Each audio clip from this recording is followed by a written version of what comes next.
سيدنا محمدا عبده ورسوله اللهم افتح علينا حكمتك وانشر علينا من خزائن رحمتك يا أرحم الراحمين ربنا زدنا علما نافعا وارزقنا فهما اللهم يسر ولا تعسر رب تمم بخير أمين أمين يا رب العالمين قال الله تعالى في الكتاب العزيز أعوذ بالله من الشيطان الرجيم الذي خلق الموت والحياة ليبلوكم أيكم أحسن عملا وهو العزيز الغفور صدق الله العظيم وقال النبي صلى الله عليه وسلم سيصيب أمتي داء الأمم يا رسول الله وما داء الأمم الأشار والبطر والتكاثر والتناجش في الدنيا والتباغت والتحسد حتى يكون البغي أو كما قال رواه Imam Al-Hakim. Yang saya hormati dan saya kasihi rakan penganjur kita daripada Imtiaz Raudah Consultant. Untuk makluman tuan-tuan, program ni adalah anjuran daripada pihak Imtiaz Raudah Consultant dan saya hanya panel yang dijemput untuk bersama dengan mereka, tetapi kita livekan untuk manfaat bersama. Sebab sudah pasti bila kita sebut tentang kejayaan, bukanlah bererti saya berjaya sangat tak, tetapi hakikatnya kita semua nak menjadi orang yang berjaya. Malah kata Nabi SAW, wa tamanna 'ala Allah Ta'ala al-amani, semua manusia itu berhajat kepada kebaikan, berhajat kepada syurga. Matlamat berjaya yang paling klimaks yang kita nak adalah syurga, itu je. Nah, sebab dalam syurga tak ada orang yang akan bersusah payah. Dalam syurga tak ada orang yang akan sedih. Dalam syurga tak ada orang yang akan mengalami kesakitan. Sebab apa? Syurga adalah satu keadaan yang mana Allah memberikan janjinya bahawasanya itulah tempat yang memberikan kesenangan. Bal tu'sirunal hayatad dunya wal akhiratu khairun wa abqa. Sungguh negara akhirat itu kekal abadi dari segi kebaikan, manfaat dan juga perolehan yang kita nak miliki. Sebab tu kalau hari ni kalau kita tanya kepada semua manusia kan, yang tak semayang, hak tu tak pakai tudung, hak yang buat benda merapu, duk min judi, minum arak kan, hak kaki kencing orang dan sebagainya, hakikatnya semua satu je. Tanya dia nak masuk syurga mereka. Semua orang berhajat kepada syurga. Kan? Bapak perompak nak masuk syurga, nenek yang duk zina pun nak masuk syurga. Kan? Orang yang tak pernah semayang nak masuk syurga. Kan? Orang tanya ni kalung ni nak masuk syurga ke neraka? Dia kata, dia tak nak masuk syurga. Ni awak tak pakai tudung. Hai, dia kata tudung tak pakai tapi hati baik. Dia pikut tu pula dah. Hai, dia kata ni Pak Long awak tak semayang ni. Kan? Dia kata, tak semayang je, tapi saya baik, dekah banyak. Maka ini hakikat setiap daripada makhluk yang Allah jadikan, dia berhajat kepada kebaikan. Maka dalam perbincangan kita hari ini, untuk makluman daripada pihak Imtiaz Raudah Consultant di bawah AIA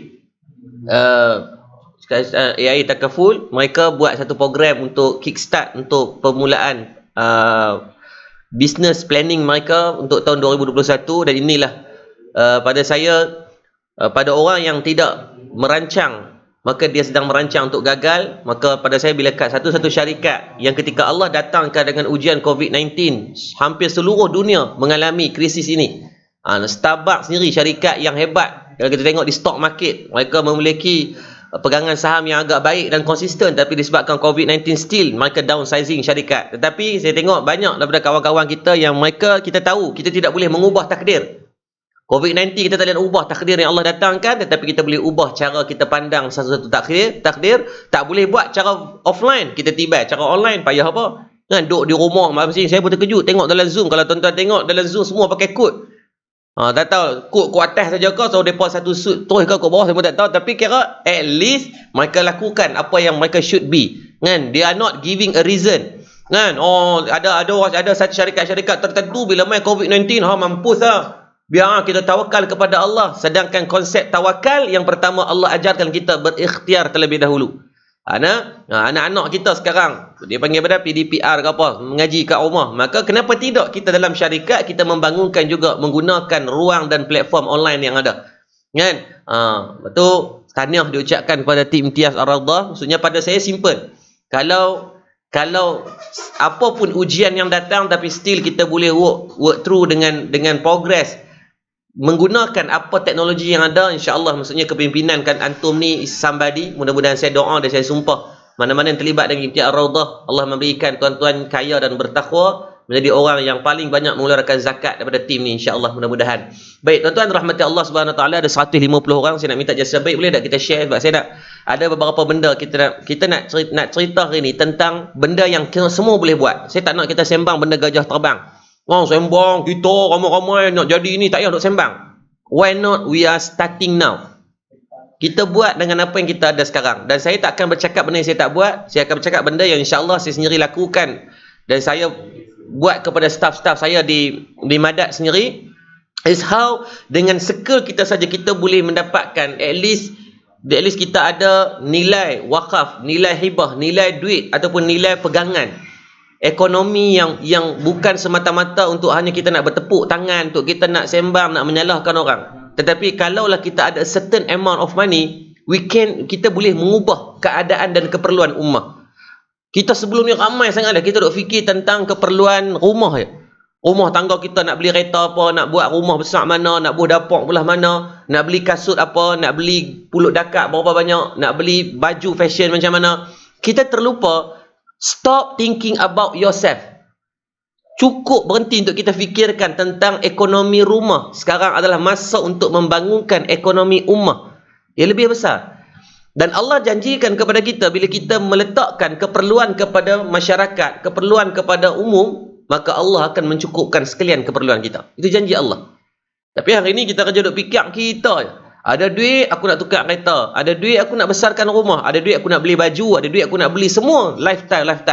Maka insya-Allah kita akan dapat apa yang kita nak melalui usaha kita. Tetapi bimbang-bimbang kita sedang mencicirkan keadaan keperluan masyarakat yang sekeliling kita. Apatah lagi dalam keadaan fatrah hari ini, mudah-mudahan sedikit perkongsian yang kita akan share kurang sejam tempoh pada petang ini memberikan manfaat kepada kita semua di atas inisiatif dari Imtiaz Raudah Consultant, insya-Allah. 150 orang tolong bantu untuk share. Sekarang kita tengok alhamdulillah agak ramai yang dah share. Cuma saya kira ramai lagi yang belum menjalankan tanggungjawab. Tanggungjawab untuk bantu untuk share, tersebarkan seramai mungkin kepada sahabat-sahabat kita. Sebab kalau kita tengok algoritma Facebook sekarang agak pelik. Biasanya live kalau melibatkan cross post, dia akan auto deduct. Yang hanya tengok live kita dalam 3 ke 5% saja. So nayalah. Kalau set cipher pun tak jadi kok. Kalau dulu set cipher automatic dia akan naik notification, tapi sekarang tak. Memang Mark Zuckerberg ni hantu ayah semua dia ni. Kan? Tapi nak buat macam mana? Kita duduk lapangan dia, kita duduk dalam stadium dia, pengadil dia, player dia, kan? Rumput dia. Semua hak dia punya, so kita terpaksa mengikuti apa yang dihajatkan lah. Rule and regulation yang dia tetapkan. So baik tuan-tuan, boleh tak 160 orang, hampir 170 orang ni bantu untuk share, tuan-tuan sebarkan dalam grup-grup banyak. Masak tak apa tak jadi hari ni, masak apa jadi esok, nak mati bila hari ni ke apa, share lah dalam grup seramai mungkin tuan-tuan ada page ke apa semua. Dan tolong copy link, tuan-tuan copy link dan tuan-tuan hantar kat grup WhatsApp. Ada grup WhatsApp alumni sekolah, alumni ni bekas girlfriend lama dalam grup janda berhias ke apa, jual Tupperware ke kopi pak belalang ke tok belalang ke apa, tuan-tuan share agar insya-Allah mudah-mudahan manfaat tu dapat untuk kita sebarkan melalui apa yang kita ada lah. Lepas tu saya kata hari ni jangan tunggu apa yang kita tak ada, tapi cuba manfaatkan apa yang kita dah ada di tangan kita sekarang. Kan? Sekarang nak tekan butang share je, tu pun kedekut tak hidung masing nak sembang apa, nak sembang ubah rumah, nak sembang besar-besar apa, tekan butang share pun kedekut tak hidung masing. So make sure bantu untuk kita sebarkan agar insya-Allah mudah-mudahan slot kita tuan-tuan seorang ke 1000 orang 100,000 orang tengok pun tetap insya-Allah pada saya program ni tetap insya-Allah bermanfaat daripada anjuran Imtiaz Raudah. Tapi kita nak lagi ramai itu lebih baik insya-Allah, mudah-mudahan. Baik tuan-tuan rahmat Allah Subhanahu wa taala. Dalam satu hadis Nabi SAW bila sebut tentang kaya, kenapa perlu kaya dan berjaya? Yang pertamanya kita kena faham, Islam tidak meletakkan kewajipan untuk menjadi kaya itu sebagai asas untuk mendapat redha Allah. Itu yang pertama. Bukti dan dalilnya kalau kita tengok, ada sahabat-sahabat Nabi yang Allah Subhanahu wa taala memberikan kepada mereka ini sampai mereka mati, mereka tak kaya pun. Dari segi harta lah, kaya yang kita bincang ni adalah kaya kekayaan yang didatangkan dalam segi harta benda lah. Maka walaupun dalam keadaan mereka tidak kaya seperti mana Bilal bin Rabah, Bilal bin Rabah dia tak kaya sampai dia meninggal dunia. Kalau kita tengok siapa ada lagi? Sayyidina Hamzah yang syahid dalam medan Uhud. Dia tak kaya sampai dia meninggal. Sehingga kan Rasulullah sallallahu alaihi wasallam menyebut keadaan ketika berlakunya perang Uhud. Perang Uhud ni adalah perang di mana 70 sahabat Nabi syahid. Termasuk dari Sayyidina Hamzah adalah pak saudara Nabi. Pak menakan Nabi lah, pak saudara Nabi. Dan juga Mus'ab bin Umair. Dua orang sahabat yang syahid dalam medan Uhud ini, Nabi kata apa? Tidak ada kain yang, para sahabat kata apa? Tidak ada kain yang boleh menutup di antara bahagian muka dan bahagian kaki. Nak abang kata susah sungguh waktu meninggal itu. Walhal Mus'ab bin Umair dulunya adalah jutawan di Mekah, tetapi disebabkan memilih untuk masuk Islam, maka harta ditarik semua. Tidak ada satu sen pun dia ada, sehingga saat dia meninggal dunia tak ada kain yang boleh menutup. Tidak ada kain kafan yang mencukupi tubuh badan dia. Miskin dia. Tetapi Allah Subhanahu Wa Taala menjadikan syurga bagi Sayyidina Hamzah dan Mus'ab bin Umair. Ini janji Nabi SAW. Sayyidina Bilal bin Rabah juga saat dia meninggal dunia tak ada harta yang banyak. Dia kata aku senang dengan kehidupan aku sekarang. Dalam keadaan susah tu dia sonok. Tetapi adakah itu menjadi dalil bahawasanya Islam meletakkan keutamaan untuk kita bersusah payah? Jawapannya tidak. Lebih banyak hadis dan juga kisah-kisah yang Nabi cerita tentang kelebihan pada orang yang memberi ataupun orang yang berharta daripada orang yang menerima, ini orang yang tidak mempunyai harta. Yang dalil yang pertama kita tengok rukun Islam kita. Daripada 5 rukun Islam kita, 2 perlukan duit. Mengucap kalimah syahadah tak kena duit lah. Jarang asyhadu an la ilaha illallah kena bayar RM1. Jam kita. Mengucap kalimah syahadah tak kena duit. Habis lagi yang kedua, semayang kena duit tak? Tak kena duit. Orang susah kena semayang, orang kaya senang semayang. Orang sederhana kena semayang. B40, B20, BTTT mana pun semua kena semayang. Tidak ada alasan dan tidak ada keringanan sehingga akan boleh meninggalkan solat. Hatta orang yang sedang terbaring di atas katil, yang tidak boleh bergerak, wajib dia kena solat. Tak boleh solat dengan perbuatan dia.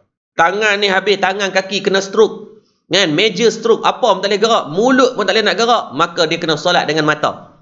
Mata pun tak boleh gerak, maka solat dengan hati. Siapa tanggungjawab? Keluarga kena bagi tahu. Bisik kat telinga abah. Bukan duk bisik harta ya, abah hibah, para ibu nama cek. Jenis talat diri terus. Kan? Kena bisik di telinga waris kita, kata abah ni dah masuk waktu zuhur. Abah ni alung tolong ambil wuduk kat abah. Sat lagi abah niat saja aku semayang. Solat apa dia sekian-sekian 4 rakaat kerana Allah Taala. Angkat takbir. Kita duduk di telinga tu bisik Allahu Akbar. Ya kita pun dengan hati tu Allahu Akbar. Jangan dia buat leceh. Kan? Kadang-kadang kita ni Allah baru sakit gigi dah tak semayang. Hantu raya sungguh kadang-kadang panggil tu. Kan? Duduk melata atas muka bumi Allah. Kan? Ambil rezeki Allah. Minta macam-macam pada Allah. Tapi dalam keadaan masa yang sama kita melakukan kemaksiatan yang paling besar, di antaranya meninggalkan solat. Solat tak kena duit. Tetapi ingat, di antaranya yang ketiga, di antaranya apa? Puasa di bulan Ramadan tak kena duit juga. Puasa bulan Ramadan tak kena duit. Tetapi yang keempat dan yang kelima, patutnya yang ketiga zakat, tapi saya tak bagi mudah faham, saya tak yang keempat, yang kelima, mengeluarkan zakat bagi yang cukup haul dan nisab, itu memerlukan duit. Mana mungkin mengeluarkan zakat tanpa ada pemilikan nisab atau harta yang cukup? Ada orang kata, Ustaz kami ni gaji kami 500 bulan, kena mengeluarkan zakat tak cukup nisab, maka kamu tak layak mengeluarkan zakat. Maka kita telah menghilangkan salah satu daripada rukun Islam dalam hidup kita. Cuba tanya ni semua kawan-kawan kita yang sedang menonton, 200 orang dan duduk dalam Zoom ada sekitar 40 orang. Ada 200 orang lebih yang sedang menonton ni, cuba tengok balik. Last bila kita keluarkan zakat. Dan ingat, zakat bukan hanya zakat fitrah. Zakat fitrah Ramadan tu, hak tu zakat fitrah. Zakat kita ada zakat pendapatan. Kalau tuan-tuan orang yang bekerja ada slip gaji, maka wajib dikeluarkan zakat kalau cukup nisab. Macam mana nak kiraan nisab? Kiraan nisab bersamaan dengan 85 gram emas.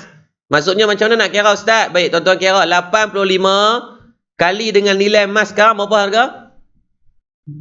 Berapa nilai emas? Kita taklah 200. 270. Kira 85 gram emas kali dengan, alamak, terpelik pula ada saya punya kalkulator. 85 kali dengan 270. Maka nisab semasa sekarang adalah RM22,950. Bahagi dengan 12, maksudnya ni pada orang yang fix lah gaji dia, yang dia ada gaji tetap. So daripada 22,000 Kalau cek balik kita dapat apa? 22,950. Bahagi dengan 12 kita akan dapat sebulan RM1,912 5 kupang. Siapa yang gajinya setiap bulan lebih daripada 1,900 maka layak wajib dia mengeluarkan zakat. Kurang daripada tu dia tak wajib mengeluarkan zakat. Ni kena ingat. Sebab tu nak menyempurnakan iman kita sebagai seorang Islam, sebab rukun Islam kita, maka kena keluarkan zakat. Ni yang duk buat takaful. Dia kata, ustaz, kami buat geli-geli. Terkorok hampa buat geli-geli. Kalau nak buat, buat betul-betul. Kalau tak mau buat, jangan buat. Betul ada orang kata, ustaz, kami ni buat takaful AIA, kami buat prudential, kami buat segala macam ni, ustaz, kami buat seronok-seronok je. Kalau nak buat seronok, kalau nak buat geli-geli, jangan duk buat niagaan. Kalau nak geli-geli, tak buat apa? Suruh member geletek. Bayar RM10, hang tolong geletek aku. Bukan buat bisnes.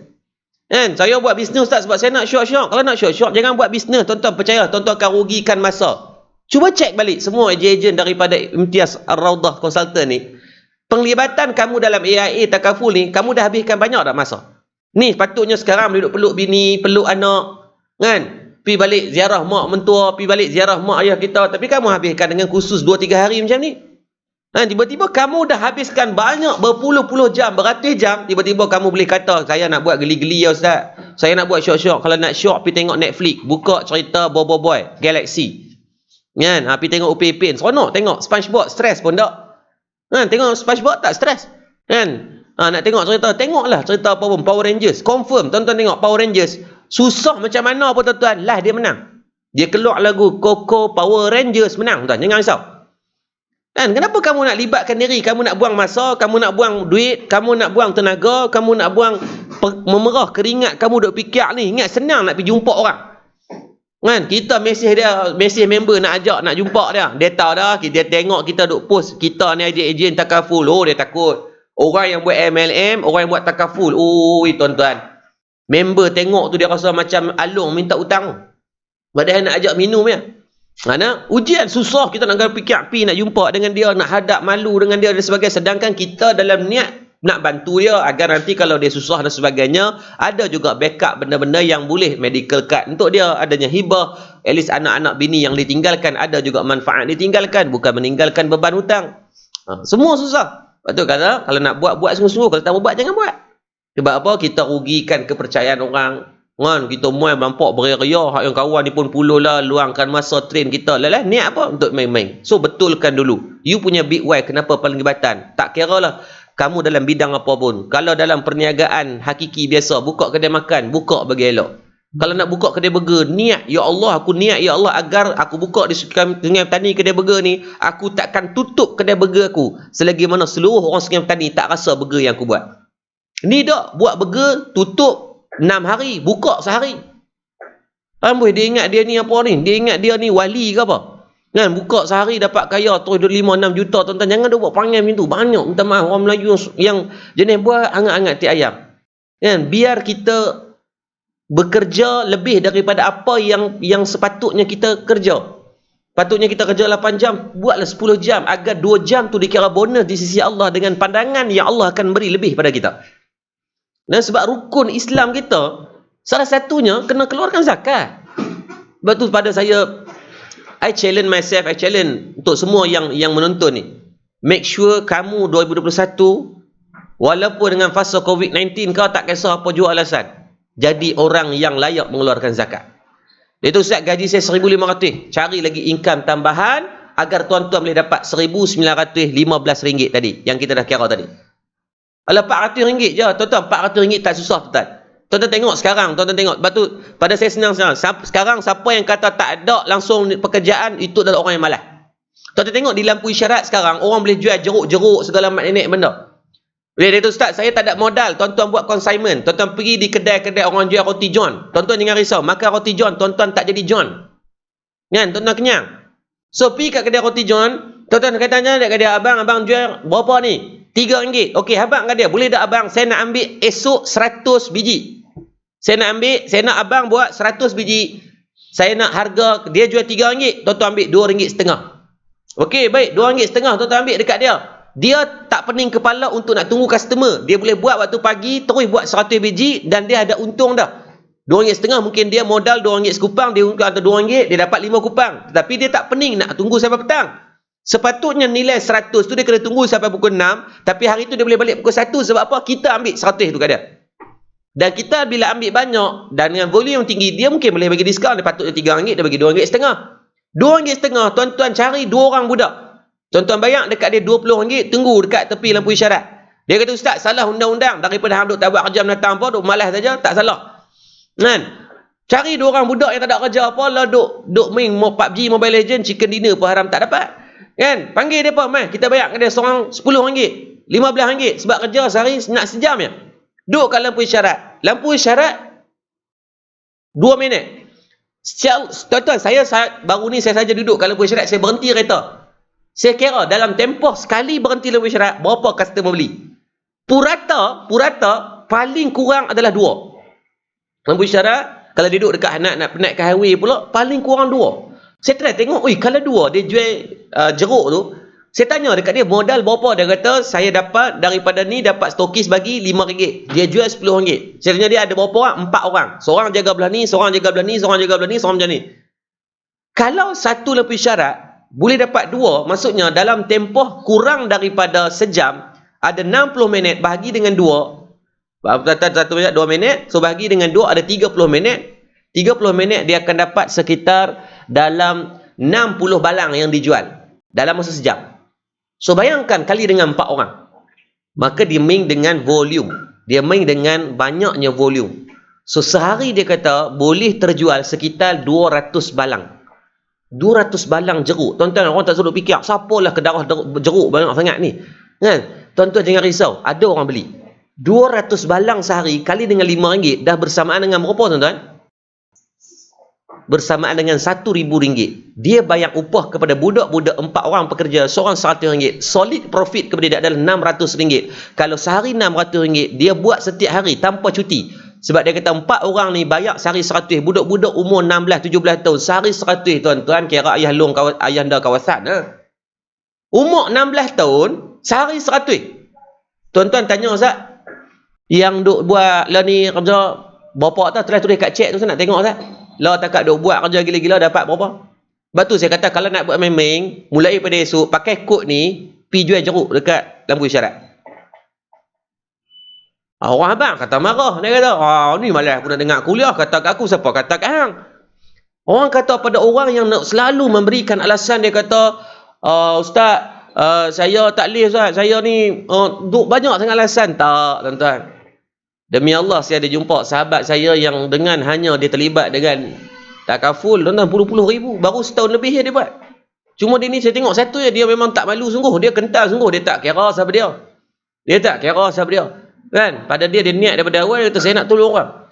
Dia pun fokus satu dia buat hibah. Saya tengok dia tak buat pun yang lain. Saya tahu tak ada. Dia kata tak apa, Ustaz, saya nak mastery dengan satu benda. Orang tanya macam mana, semua saya boleh buat. Maka sebab tu pada saya satu benda, pastikan tahun ni 2021 tuan-tuan dan saya boleh jadi orang yang boleh mengeluarkan zakat. Boleh keluar zakat. Tengok ada orang kata alhamdulillah dapat 3,000. 3,000 setahun dah dapat 36,000. 36,000 kita dah boleh buat keluar zakat at least sekitar dalam RM1,000. So bayangkan ada 2-3 orang macam siapa tadi, Nur Hafizah. 2-3 orang yang macam ada 10 orang macam siapa dia yang tulis tadi, maka kita dah ada apa dia? Nur Hafizah pula, maafkan saya. Mensajatkan kejantinaan dia tu kan. Hafiz kata dia 3,000 sebulan, setahun per kapita tahunan dia 36,000. So zakat yang dia wajib keluarkan sekitar dalam RM1,100-1,200 automatik. So bayangkan ada 100 orang macam Hafiz tadi, maka automatik dalam Circle Imtiaz Ar-Raudah saja kita dah berjaya mengeluarkan zakat RM100,000. RM100,000 kita dah boleh bagi makan sekitar 35,000 orang. Untuk sekali makan kita boleh bagi 35,000 orang makan. Allah, 35,000 orang makan, jenuh, tuan, dapat pahala yang tak tahulah banyak. Setiap butir nasi yang disumbat masuk dalam mulut menjadikan pemberat kepada neraca timbangan kita, mudah-mudahan. Dan yang kelima dalam rukun Islam kita, nak menjadikan kesempurnaan tuan-tuan dan saya sebagai orang Islam, adalah menunaikan haji bagi yang berkemampuan. Bagi yang berkemampuan. Makna berkemampuan di antaranya dari segi keuangan. Tuan-tuan, percayalah, sekarang siapa yang nak pergi buat umrah dan haji, kosnya meningkat 20 ke 30% disebabkan kuota yang dilimitkan atas kapasiti keselamatan untuk daripada isu COVID-19. Dan sekarang siapa yang umur 50 tidak dibenarkan untuk menunaikan umrah dan haji, sebab mereka adalah golongan-golongan orang yang berisiko tinggi. Maka tuan-tuan, secara logik, bukan nak menakut-nakutkan, secara logik, kalau tuan-tuan dan saya berumur 30 tahun baru nak pergi daftar tabung haji, insya-Allah tuan-tuan, tahun 2080 baru tuan-tuan dan saya boleh pergi. Tahun 2080 dengan umur saya 30, tuan-tuan kali sendirilah, tambah lagi 60 tahun, maksudnya waktu tu umur kita 110 tahun. Orang tawah kot ni, kita pusing kot lain. Kan? Gila tuan-tuan, dah 110 tahun. Kan? Umur 5-60 tahun pun darah tinggi, kan? Sakit buah pinggang, kencing manis, kencing orang, habis segala mak nenek penyakit kita dah sambat, dah ada. Kalau umur 110 tahun, agak-agak Allah, Allahu Akbar, ketika tu apalah keadaan hal kesihatan kita. Sebab tu saya abang dengan isteri saya kata tahun ni atau tahun depan wajib kita kena pergi. Tak apalah, tak payah pergi melalui tabung haji pun tak apa, kita pergi by private. Saya dah telefon bulan lepas, baru saya telefon kawan, saya tanya dia untuk tahun ni dan tahun depan agak-agak kos berapa. Dia kata, Ustaz, untuk tahun ni dan tahun depan kos untuk haji melalui package yang private sekitar 100 ke 150 ribu ringgit. Sebabkan banyaklah nilai-nilai tambah, sebab mereka dah hadkan, tak boleh ramai macam sebelum ni. Kalau dulu 2 juta orang untuk total, kalau Malaysia biasa dapat 30 ke 40 ribu kuota, tahun ni separuh pun belum tentu. So the only cara adalah dengan terpaksa cari duit, pi dengan cara menggunakan private punya package lah. Tapi kalau ada duit, apa masalahnya? Kalau boleh beli kereta 300-400 ribu, rumah 400-500 ribu, kenapa takut untuk nak menunaikan salah satu dari rukun Islam, menyempurnakan rukun Islam kepada kita? Maka 5 daripada rukun Islam ini, ingat, 2 perlukan duit. Maka sebab tu Islam kena ada orang-orang yang mereka cakna tentang kenapa perlu kaya dan bertakwa di sisi Allah Subhanahu Wa Taala. Maka sebab tu pada saya inisiatif yang baik pada kita bukan nak kaya seorang, tapi kita nak kaya berjamaah, agar ekonomi Islam itu jadi kuat, kan? Agar ekonomi keadaan ummah itu terjaga dengan ekosistem yang kita wujudkan daripada pemilikan harta yang sempurna sifat ini. Sebab kalau kita bayang macam inilah, saya baca laporan daripada PBB dia keluarkan, bila datangnya COVID-19 dah hampir setahun di seluruh dunia, bukan ni cerita bukan sembang di Malaysia ataupun di mana-mana saja, di seluruh dunia. Dan angka COVID-19 ini dah mencecah 100 juta orang. Minggu lepas dah mencecah 100 juta yang disahkan dan dijangkiti oleh COVID-19.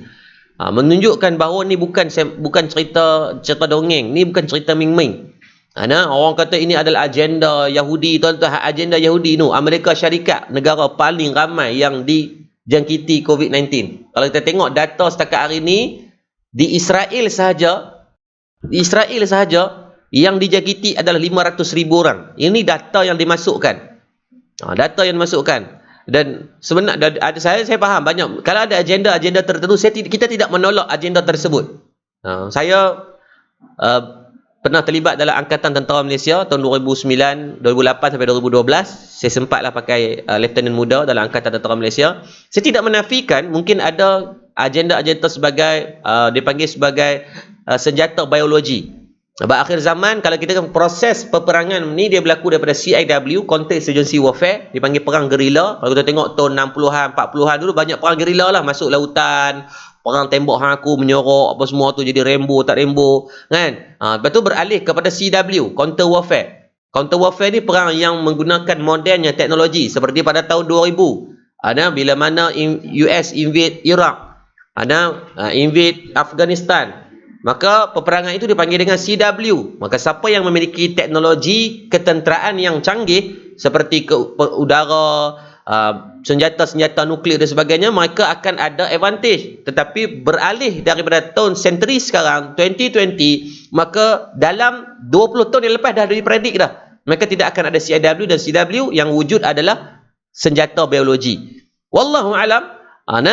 Tapi Tidak menolak dan tidak taksub. Pegang itu. Sebab kalau nak kata ini adalah agenda Yahudi, kalau kita tengok, cuba tengok dalam data sekarang, Amaran Syarikat mengungguli.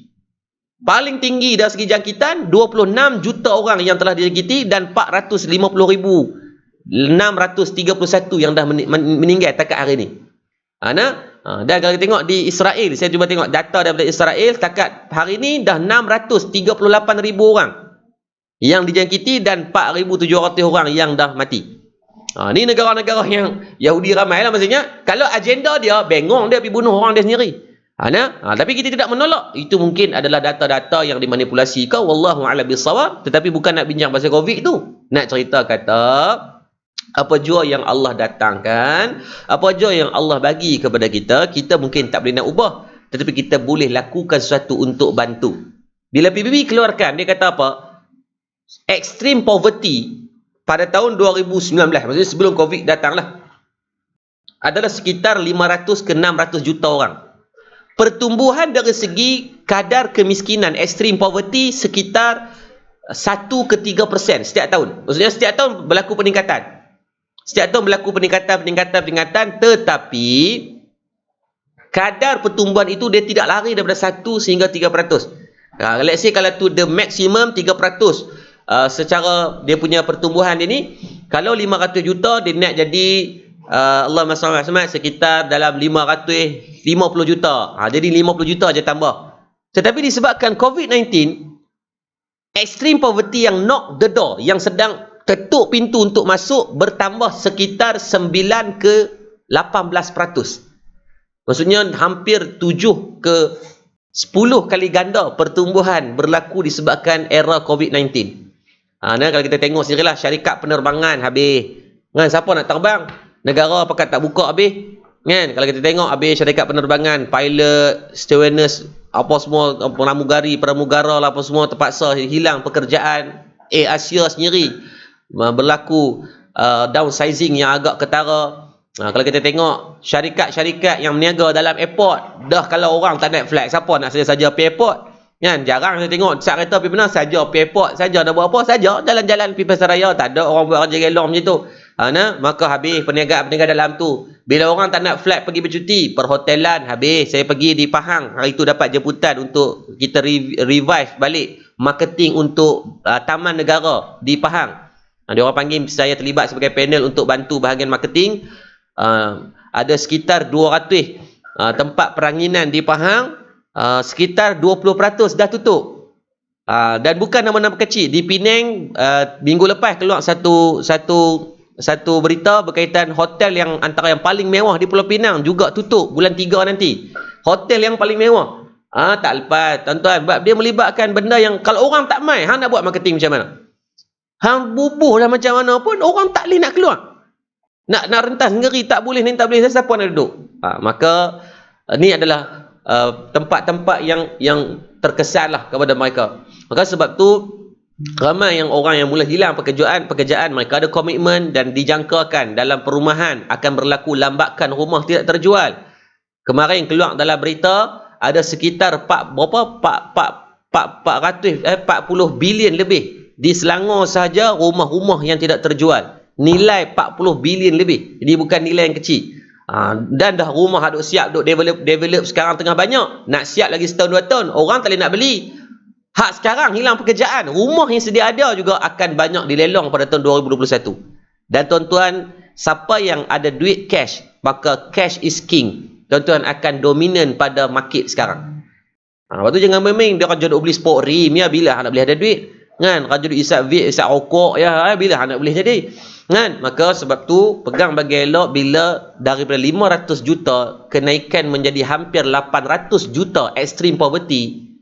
Sebenarnya Allah jadikan, cuba tengok balik, seluruh manusia di dunia ni ada berapa ramai? Ada sekitar, kita tengok ni kita tak mau sembang saja, kita tengok data sekarang, world population 2021. Kalau kita tengok world population 2021 untuk hari ni, ini bukan data yang dibuat-buat, ada sekitar 7.8 bilion manusia di seluruh dunia setakat hari ni. Setakat hari ni 7.8 bilion 426 juta 830 ribu orang. Dan pertambahan itu berlaku setiap saat. Orang kerja beranak ya dalam COVID-19 ni pula, Allah, kira beranak sedia lah. Kan? Tengok tuan-tuan, saya tunjuk, saya buka data ni sekarang ni, live ni. Hari ni sahaja, setakat hari ni kelahiran ada 242,000 kelahiran. Ni semua prospek hampa lah ni. Kan? Kan? Yang mati tak ramai, 100,000. Yang beranak ramai. Dan maksudnya dari segi perangkaan, yang dilahirkan lebih ramai daripada yang meninggal dunia. Maka ada 7.8 bilion manusia yang ada ni, berapa ramai Islam?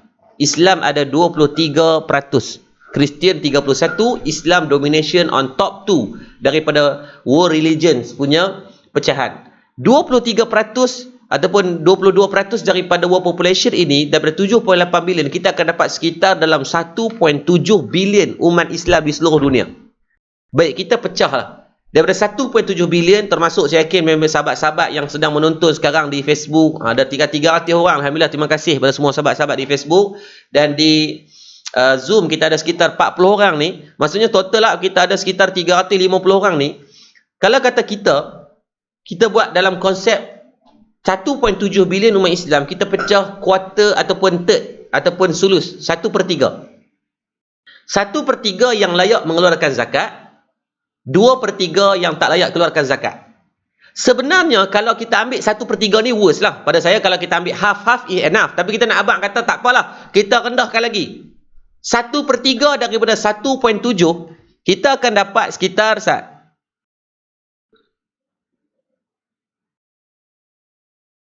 kita akan dapat sekitar 560 juta orang yang layak mengeluarkan zakat. Maksudnya kalaulah seluruh dunia ni umat Islam saja, kita tak ambil orang bukan Islam lagi ni, umat Islam yang 560 juta ni saja yang keluarkan zakat, zakat tu pula sampai kepada tangan golongan-golongan orang yang disebut dengan extreme poverty. Mana extreme poverty? Mereka termasuk dalam fakir, maka termasuk dalam miskin, maka termasuk dalam 8 asnaf yang layak menerima zakat.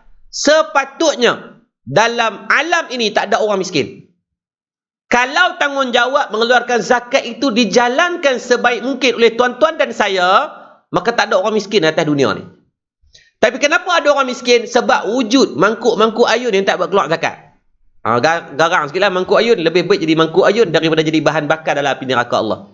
Sebab Nabi balik daripada Isra' wal Mi'raj, Nabi kata apa? Aku melihat, disebut dalam kitab Jam'ul Fawaid, aku melihat golongan orang-orang yang tidak mengeluarkan zakat, mereka makan bahan bakar daripada api neraka Allah Subhanahu wa taala. Setiap kali mereka makan, akan pecah terborai perut mereka dan akan ada balik perut tersebut, mereka akan ulang perbuatan tersebut. Na'udzubillah. Dan orang yang tidak mengeluarkan zakat ni adalah musuh kepada Allah dan Rasul. Ni disebut dalam Al-Quran 34 kali Allah sebut dalam Quran berkaitan zakat. Nak abang kata benda tu penting sungguh, nak abang kata benda tu mustahak sungguh, tapi disebabkan ramai orang Islam sendiri yang mengkhianati, tak keluarkan zakat, menjadikan ratusan juta orang yang susah hari ni. Lepas tu kata, saya tengok data, sepatutnya tak ada orang susah. Kalau tuan-tuan dengan saya keluarkan zakat, saya target 2021 saya nak keluarkan zakat 6 angka. Tahun ni zakat saya dalam RM60,000. Tahun lepas, tahun ni saya target insya-Allah 6 angka. Kan, tak apalah. Kan, dream is free. Berimpian itu percuma, takut apa? Kan, impian je lah, bukannya kena duit pun. Kalau tak capai, kita usahakan. Kalau tak boleh nak land to the sky, at least land to the moon. Ini zakat, target berapa? Target zakat tahun ni tak buat keluar kot. Lagilah mangkak sangat tu. At least kita set, saya target tahun ni at least lah saya nak buat keluar 1,000. Sebab apa? Tadi dapat sebulan RM3,000, maka layak mengeluarkan 1,000 zakat. Kalau lebih dah tahun lepas dah 1,000, tahun ni kita target pula 2,000. Challenge yourself. Untuk in order for you to get a 2,000 untuk keluarkan zakat, you only have to make 5,500 per month. Tahun dapat sekitar 60,000, kamu dah layak mengeluarkan zakat sekitar dalam hampir RM2,000. So tak ada benda yang mustahil pun. So pada saya, ini adalah benda yang sepatutnya kita selesaikan. Ya, bukan nak bincang tentang kaya pada diri sendiri, kaya untuk kita bagi kepada orang. Tuan-tuan percayalah, saya yakin daripada kawan-kawan kita ni dalam Impias Ar-Rawdah, dan saya tengok ramai kawan-kawan yang sedang menonton di Facebook pun 2-3 orang sahabat-sahabat ke Ina dan sebagainya ni, mereka adalah jutawan. Saya kenal mereka secara personal. Mereka adalah kilang OUM, ada 2-3 orang kawan-kawan yang founder Mereka bukan orang biasa-biasa, mereka adalah jutawan-jutawan yang sedang menuntun. Malah dalam keadaan mereka dah jutawan pun mereka still berlumba-lumba untuk mengeluarkan zakat. So bayangkan kalau kita saja pun dah boleh untuk challenge diri kita untuk double upkan zakat, percayalah kalau yang wajib kita doublekan, insya-Allah yang sunat kita akan perbanyakkan. Sedekah, wakaf, hibah dan sebagainya kita akan lebih banyakkan. Bila kita meletakkan hak Allah sebagai keutamaan, maka insya-Allah hak untuk diri kita yang sunat-sunat juga kita akan tambah dan terus tambah insya-Allah. Maka sebab tu kaya ni bukan untuk kita sebenarnya, kaya untuk orang lain. Dan saya yakin dalam kalangan imtiaz ni pun ada yang mungkin buat dah 5 figure. Bila 5 figure, insya-Allah saya jangka dalam setahun 2 tahun dah jutawan dah, ataupun sekarang pun dah jutawan dah. Kan dia boleh konsisten. Cuba tanya dia. Saya cuba bagi seorang, tulis seorang sabda yang dalam imtiaz Ar-Raudah yang dah buat 5 figure. Siapa dia? Mia. Okey, Cik Mia. Mia Khawim. Kan dia buat Mia, saya nak tanya Mia sejujurnya. Mia makan sehari sepinggan ke selori? Setiap kali makan sepinggan ke 2 pinggan. Maksudnya 5 angka pun still sepinggan jugalah sekali makan. Kenapa Mio tak makan selori dengan kapasiti Mio yang kaya lah kalau katakan, kalau ada duit yang banyak, kenapa tak makan selori? Barulah berbaloi pulun cari duit pulun-pulun sungguh. Ni yang makan sepinggan, buat apa sepinggan yang buat macam kawan-kawan lain 1,000-2,000 sebulan. Tak mengaku tu Ustaz. Selori tu. Sebab Allah menjadikan pada kita ada limitation. Keperluan kita limit. Tuan-tuan, ada orang yang minat nak beli emas, dia beli 2-3 emas penuh di tangan habis. Takkan nak buang sampai ketiak pun, tak ada. Dia pakai 2-3 puluk dakak. Tak ada dah. Lain-lain dia dakak dengan lelaki bini je, tak buat apa dah. Kan, ada orang yang disuka beg tangan, dia beli beg Chanel, dia beli beg LV. Dia beli segala macam beg tu untuk apa? Kepuasan sekejap je. Lepas tu beg tu ke mana? Dia tak rak-rak dia balik. Ada orang yang minat kenderaan. Kan, minat kereta dulu, saya nak beli kereta Honda, orang nak jadi bangsa H, kan, bangsa Honda. Lepas beli Honda, kamu tengok nak lagi tak kereta yang lain? Tengok pula A250, A45 ni cantik ni kalau pakai. Buh AMG cantik. Tapi berapa lama tahan? Setahun, 2 tahun, 3 tahun, 4 tahun, tu habis. Saya ada seorang abang angkat saya. Saya pernah pakai, ada dulu kereta GT, saya beli kereta GT, tu accident, total loss. Saya beli mula-mula rasa seronok Ustaz. Lepas tu, tak ada apa pun. Lalat Allah tarik sekali accident. Habis terus tertelus kereta tu. Lepas tu waktu accident tu abang angkat saya, dia kata adik pergi ambil, dia ni jutawan lah, muda, umur 32. Syarikat security dia buat. 32 tahun duduk di Sungai Petani juga. Dia kata adik ambil kereta abang. Dia baru beli yang Range Rover 1 million tu. Dan dia ada Nissan GTR yang dah setahun tak naik. Dia kata adik ambil kereta tu. Saya kata abang, saya tak mau lah. Sebab saya dah nak kata GT, saya tak berhajat pun. Mula-mula je dia panggil sonok tu sekejap, terfana sekejap, lepas tu habis. Dan percayalah, bukan kata salah nak beli kereta tu, tak salah, tetapi jangan meletakkan itu sebagai big why dalam apa yang kita buat. Sebab dia akan jadi cepat untuk kita letih dan penat. Dah ada seorang, kalau tuan-tuan kenal, saya rasa ramai kawan-kawan kita kenal Pak Din, owner kepada Nesty. Dia making 100 million profit. Saya sahabat dengan Pak Din. Saya tak isap vape. Saya masih berpegang, siapa yang tak isap rokok tiba-tiba pergi vape pada saya pegang pada haram. Pak Din sendiri dia kata apa? Dia kata Ustaz, dia beli Lamborghini cash. Dia beli daripada UK bawa balik cash around 2 million. Dia kata mula-mula je sonok, lepas tu sekarang parking kat rumah.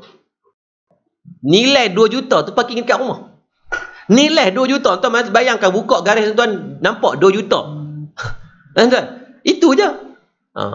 Baik dia kata nak kata Honda Jazz. POV nak kata Honda Jazz. Luar kata babe beli 10 biji Honda Jazz. Ikat tali ramai-ramai bawa. Nampaklah kaya sikit. Lain sebab apa? Sebab kita nak parking di rumah. Sebab tu dalam kehidupan kita hari ni, letakkan apa yang kita buat, kita memberikan keutamaan kepada ummah. Sebab tu kaya dan berjaya, betulkan balik konsepnya bukan untuk kita, tetapi untuk diberikan manfaatnya kepada ummah. Saya sendiri pun tak ada lah nak kata kaya sangat, tak kaya, tetapi saya sonok dengan apa yang saya buat. Saya boleh buat ada sekolah yang saya bagi pendidikan percuma kepada banyak pelajar. Walaupun kalau tuan-tuan datang tengok pelajar-pelajar saya, hampir 7 ke 10 orang, 7 ke 8 orang pelajar semua anak-anak jutawan. CEO Al-Hawra, CEO kepada Allahumma salli ala sayyidina Muhammad, Desa Murni Batik, doktor pakar di UIA, semua dia orang ni mau apa bukan kaleng-kaleng lah, tapi dia orang kata, Ustaz kami nak bayar yuran. Saya kata tak apa, pergi bayar benda lain, saya nak bagi tajaan sebab saya tahu itu dah tanggungjawab saya kan. Tadi saya terlibat dalam construction ya, saya ada company construction, saya ada lesen G7 dalam pembinaan, kontraktor kelas A saya ada, tapi tak apa, itu untuk pembangunan rumah. Saya ada kolam lobster, saya ada kolam siakap, saya ada kolam ikan jenaham, saya ada kolam udang galah, saya ada kolam ketam, saya ada heavy machine punya company. Tak apa, saya ada untuk trader launch untuk saham. Saya ada tim saya sendiri yang jadi fund manager. Alhamdulillah semalam XPR, kalau kita tengok Ripple dalam kripto naik hampir 40%. Dalam tempoh seminggu naik 40%. Tadi saya tengok staff saya hantar dia tu, Ustaz kita punya profit, dia tanya nak jual, saya kata jangan jual.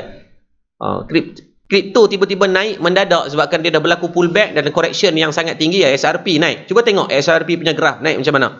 Dan saya tak masuk sikit, saya masuk agak banyak, around 500,000. So bukanlah benda tu untuk diri saya. Tuan-tuan tengok saya sama ya, pakai jam G-Shock cak ayam ya. Kepiah pakai kepiah bodoh, kepiah orang nak kata apa. Bukan booth salut emas pun, saya tak booth pun suruh booth key, pun semua tu kat kepiah saya. Tak ada. Baju pun jenama Imam Muda Ashraf kau, Imam Muda Hasan. Kan? Beli sebab nak tolong kawan. Still sama. Tapi salah dah untuk memiliki harta yang banyak? Tak salah. Boleh bagi anak-anak yatim makan, boleh bantu ni. Sama dengan tuan-tuan sekarang. Kenapa alang-alang nak buat satu benda tu, kamu letakkan kamu letakkan limit dalam ni. Jadikan sky is the limit. Biar dapat banyak untuk memberi banyak. And in order for you to give something, you have to have something. Ni dia orang senyum ya, tabung lalu senyum, uzah lalu senyum. Dia tak apa, senyum tu sedekah, terkorak. Senyum tu sedekah, tapi janganlah dia orang sedekah tu, ya sedekahlah dengan nilai duit kalau. Maka syarat untuk kamu memberikan sesuatu, kamu kena memiliki sesuatu. Pegang yang tu. Nak dapatkan sesuatu harus kena ada jalan dan usaha dia. Apa yang kamu buat hari ni adalah usaha kamu. Kamu tidak kira lah kamu terlibat dalam bidang apa pun. Kamu sebagai seorang cikgu belajar untuk memberi lebih daripada nilai biasa cikgu-cikgu yang biasa. Kalau cikgu biasa dia hanya tumpu pada PDPR saja, kamu tambah lagi. Kamu habis kelas kamu ataupun sesi kamu rakam. Recordingkan dia dan kamu hantar ataupun buat pada tayangan waktu yang lain agar ada budak-budak yang lain boleh dapat manfaat. Ataupun kamu recordingkan sesi kamu tadi agar benda itu boleh di-CD-kan ataupun kamu buat dalam versi-versi untuk kamu bagi kepada anak-anak orang yang tidak ada telefon, anak-anak orang yang tidak ada laptop, yang mereka tidak boleh untuk secara online, kamu bantu dia secara offline. Itu adalah nilai tambah. Kalau kamu sebagai seorang doktor, kenapa tidak kamu menjadi doktor yang boleh kamu dijadikan ada pesakit-pesakit yang kamu boleh bantu dia secara percuma. Contohnya apa? Kamu ambil sehari 3 pesakit kamu yang ada masalah yang kamu pakar. Kamu selesaikan masalah dengan nasihat kamu.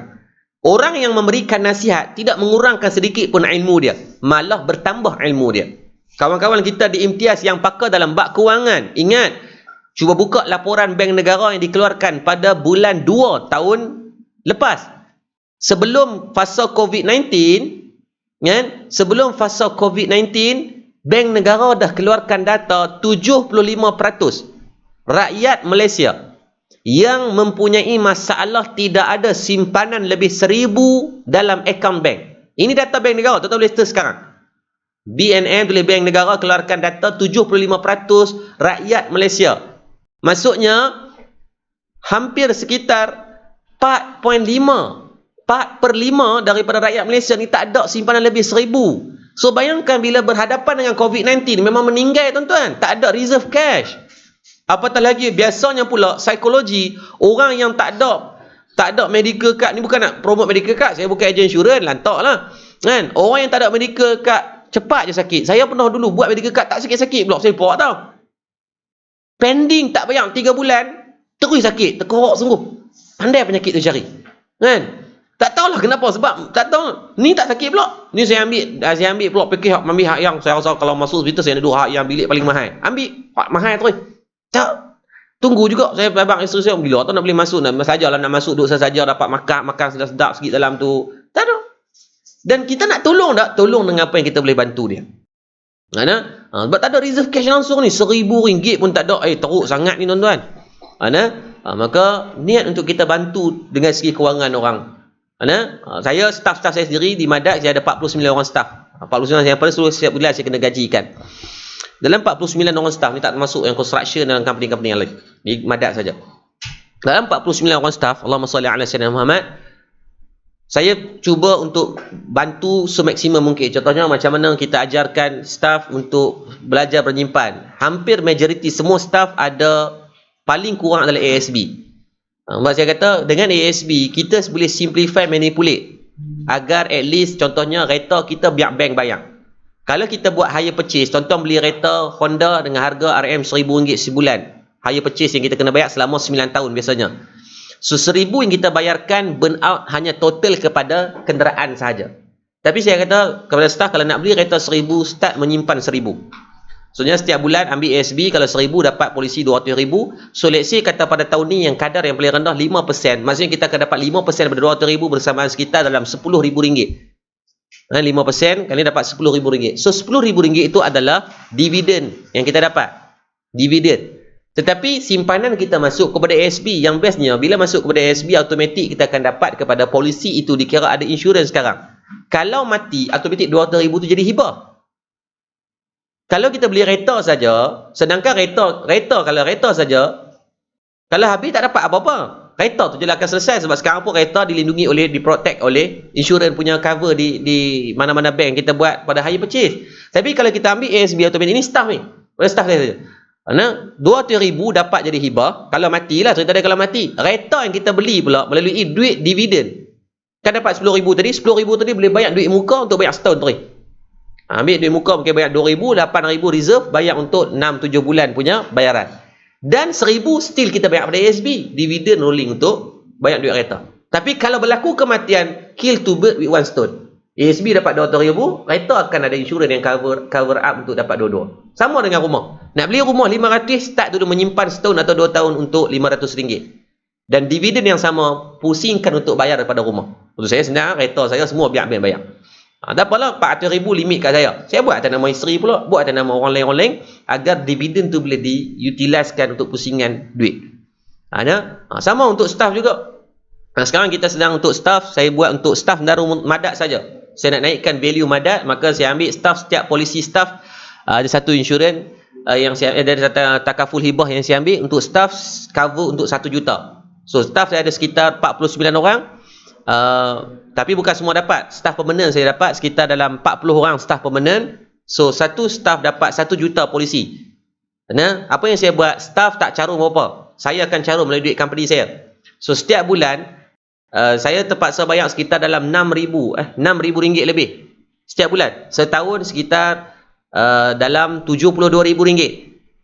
10 tahun sekitar RM720,000. Tetapi polisi yang ditetapkan 20%, kalau berlaku kematian pada staf, 20% adalah hak keluarga staf, 80% berbalik kepada Madat. Let's say kalau 10 tahun tak kalah tak agak staf mati langsung. Bukan kita nak staf mati, ini macam jahat sikit. Tapi hakikatlah staf saya pun manusia, dia bukannya Iron Man yang boleh charge bateri kalau nak habis. So kalau saya mati, secara personal, kalau saya 7 juta, saya ambil semua. AIA, saya ambil pro warisan, saya ambil Medisaver. Saya tak kisah. Saya ambil je, saya ambil semua. Ada yang 3 juta, ada yang 2 juta, ada yang 1 juta. Saya ambil semua agar kalau saya mati, nilai saya untuk Madat dapat adalah 7 juta. Dan saya tidak carum menggunakan duit Madat, duit personal. Pada saya itulah sumbangan kalau saya mati, sekurang-kurangnya ada sesuatu yang dapat dibuat. Dan staf benda yang sama. So bayangkan, nilai yang sama. Lepas tu kata orang ni, kita nak berjaya, bukan cerita kita nak cerita benda kita tak boleh buat. Cerita kita buat benda yang kita mampu buat. So bayangkan, kalau dalam ni, dalam kawan-kawan kita, dalam Imtiaz Ar-Raudhah sekarang ada 40 orang ejen. Kamu letak satu tanggungjawab agar kamu letakkan, kamu akan rekrut tahun 2021 sekurang-kurangnya 10 orang yang buat keluar hibah. Nilai RM100,000. Nilai hibah RM100,000, kos yang dikeluarkan adalah RM50. Let's say kata sebulan. Maka automatik satu ejen dah dapat nilai 1 juta hibah. Sebab tadi RM100,000 kali 10 dah ada 1 juta. 40 orang, kita dah ada 40 juta hibah. 40 juta hibah tadi, kita ambil lah sebahagian untuk family, sebahagian untuk ummah. Maka di Malaysia kita ada sekarang tahun 2021 sekitar 6,342 masjid. Tuan-tuan boleh cek data tu dekat JAKIM.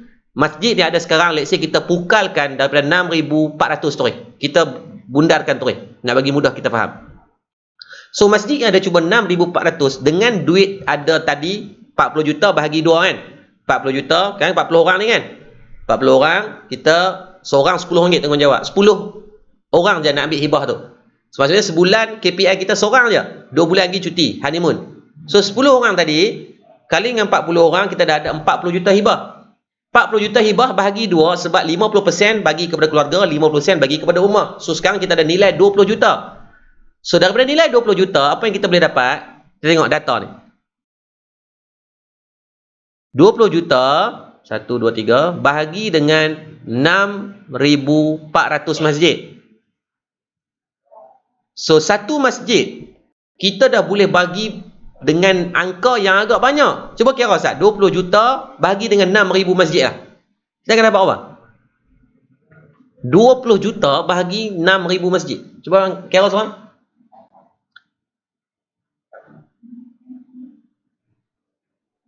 Berapa? 6,400 lah. Berapa? 6,000? 3,120. Okey, baik.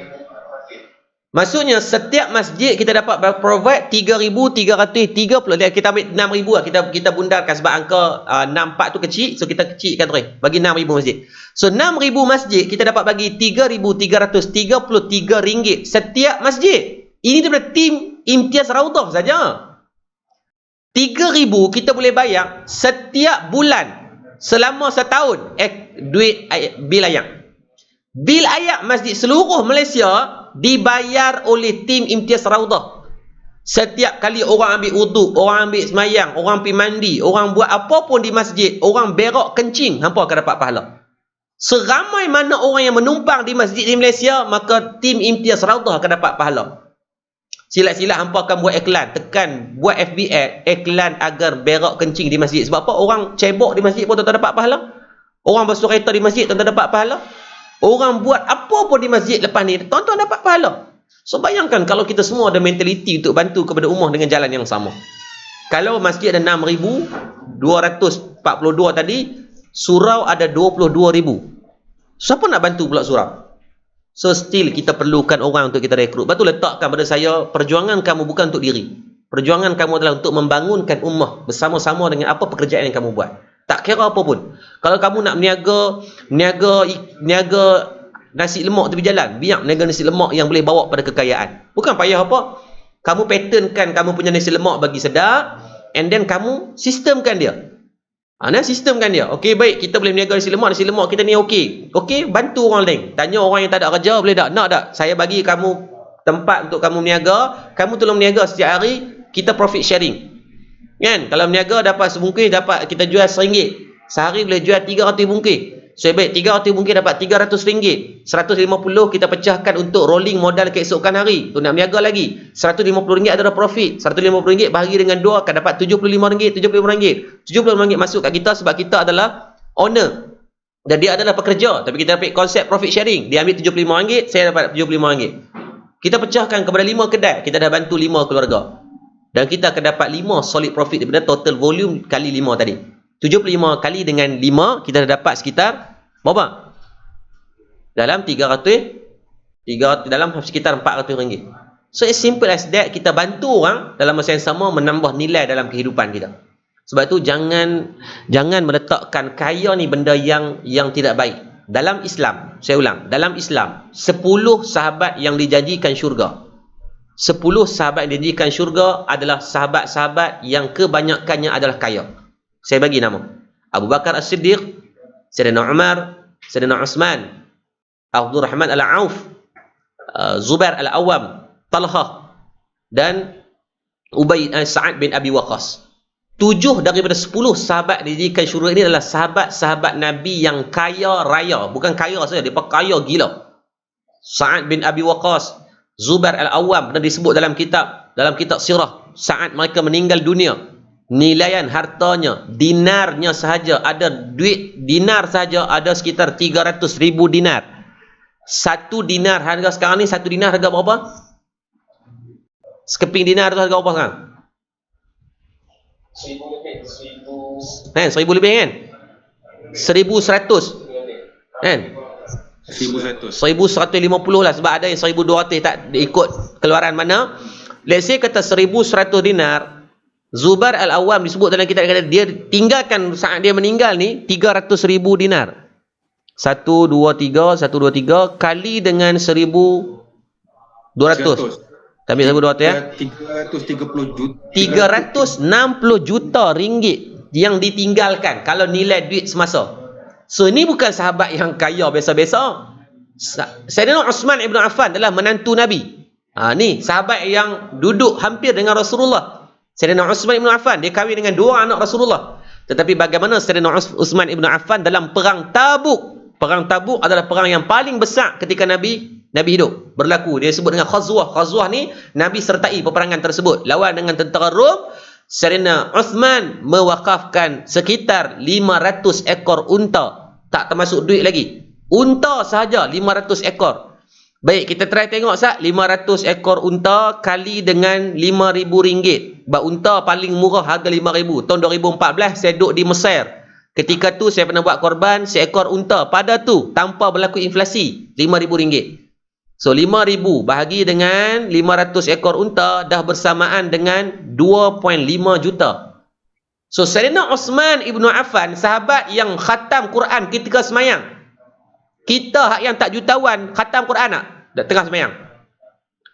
Ramadan hari tu dia ulang Qul Wallah tu ya. Rakaat pertama Qul Wallah, rakaat kedua Qul Wallah, rakaat ketiga Qul Wallah, rakaat keempat surah lain sikit. Bini sampai cemuih, dia kata abang 30 malam sampai boleh hafal abang punya ni.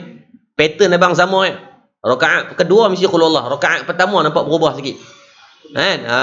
Sayyidina Uthman ni dia khatam Quran tengah semayang. Allahu Akbar, Bismillahirrahmanirrahim. Alif Lam Mim. Zalikal kitabu la raiba fih hudan lil muttaqin. Dia baca sampailah Qul a'udzu birabbin nas, malikin nas, ilahin nas, sampai habis 30 juzuk dia hafal. Baca dalam semayang. 1 jutawan bagi dalam perang Tabuk saja 2.5 juta ringgit untuk unta sahaja, belum lagi duit, belum lagi barang-barang peperangan. So sahabat-sahabat Nabi daripada 10 tu 7 kaya. So apa alasan tuan-tuan untuk terus dalam keadaan sekarang tanpa usaha untuk sekurang-kurangnya agar bercita-cita untuk jadi kaya dulu? Tak dapat tak apa. Allah janji dah, faman ya'mal misqala dzarratin khairan yarah. Usaha tuan-tuan nak jadi kaya untuk kaya kepada ummah itu, Allah dah balas dah. Jangan takut. Kalau tak berjaya pun insya-Allah berjaya di sisi Allah. Kan? Ni dah usaha pun tak mau. Kan? Penyegar dia, orang dah pukul waktu pagi dah bangun cari rezeki, dia relax ya, jadi ulak sawah lagi atas katil. Lepas tu duk harap kata tahun ni insya-Allah aku nak berkolak zakat banyak. Kalau jumpa orang macam ni tuan-tuan tolong starlight dia. Dia benda yang tak realistik. Nak makan nasi, pergilah cari nasi. Ni dak duk tunggu atas sejadah, ya Allah aku lapar nasi, bagilah aku kenyang. Dengan kuasa Allah tak ada benda yang mustahil, tetapi jangan mencari adat. Susahlah. Kan? Nak anak menikah. Ni dak, ya Allah aku nak anak lelaki 4 orang. Tanya menikah lagi, tak ada lagi, tak menikah lagi ustaz. Hang doa pelik lagi. Kan? Ya Allah aku nak kereta, kerja, tak kerja. Dah tu nak tunggu apa?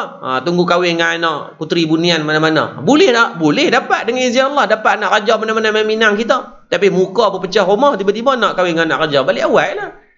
Maka jangan mencari adat. Maka sebab tu jangan takut untuk berita jadi kaya pun. Saya doakan semua sahabat-sahabat kita saya dalam ni, insya-Allah ada 350 orang ni. Mudah-mudahan Allah memberikan kebaikan untuk tuan-tuan, diberikan kemurahan rezeki dalam harta benda. Agar tuan-tuan boleh jadi orang yang kaya dan bertakwa. Kaya, berjaya dan bertakwa. Sebab ada orang kaya yang tak berjaya dan dia tak bertakwa. Ada orang kaya, berjaya tapi tak bertakwa. Ada orang yang tak kaya, berjaya, bertakwa. Tapi kita nak ada ketiga-tiga terma tu. Kaya, berjaya dan bertakwa. Takwa duduk atas sekali. Objektif kita nak kaya dan berjaya ni sebab apa? Nak kepada takwa tadi. Kalau tak kaya dan tak berjaya pun kita nak juga takwa tu. Kita tak nak ada yang dua komponen ini tapi menghilangkan. Dia senang je. Kaya dan berjaya ni adalah kosong dan kosong. Tetapi bila kita ada takwa, maka akan ada nilai 100. Tapi kalau kita ada berjaya dan bertakwa saja, kita akan ada 10. Kita ada kaya dan bertakwa saja, kita akan dapat 10 juga. So kita nak full mark, maka wajib kena ada complement each other within kaya, berjaya dan bertakwa. Sebab nilai takwa menentukan ke mana kita nantinya. Dan sebab tu saya tak kisahlah apa pun jawatan kalian, ada yang mungkin junior, ada yang baru masuk, ada yang baru nak berniaga, ada orang yang baru nak buat, ada orang yang baru, tidak ada istilah yang baru pada saya. Allah tidak akan menzalimi usaha tuan-tuan. Allah tak akan zalim usaha masing-masing. Allah yang pegang hati manusia, pegang itu saja. Betul kata tadi, simple je, saya bagi simple mat. Dalam 40 orang ejen Imtiaz Ar-Raudah ni, kalau seorang tahun ni fikir 10 orang tak susah pun tuan-tuan. Kan? 10 orang tak susah pun. 10 orang tu kita tolong kempen dekat dia. Kata tuan, kalau kita nak derma lah, kalau kita nak derma RM50,000, jenuh pakai tak ada perasan, kelam perasan dalam hidup kita.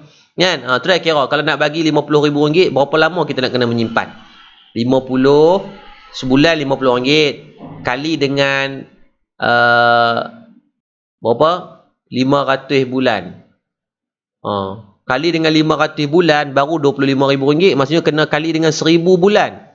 Kalau kita menyimpan RM50, nak boleh derma RM50,000 ni, kena 1000 bulan. Cuba kira Ustaz, 1000 bulan bahagi dengan 12. Maksudnya umur kita kena ada 83 tahun. Siapa nak boleh sampai 83 ni? Cara ni berkata lepas pi dah ni. Kan? Dah kerja dalam aircon.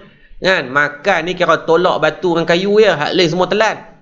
Kan? Cara kita ni dekat ni 60, 70 tu pun gayak ni. Nak boleh 83 tahun payah. Tapi dengan mungkin buat hibah, kita boleh derma 50,000. Kalau tidak boleh, pegang ayat ni nak.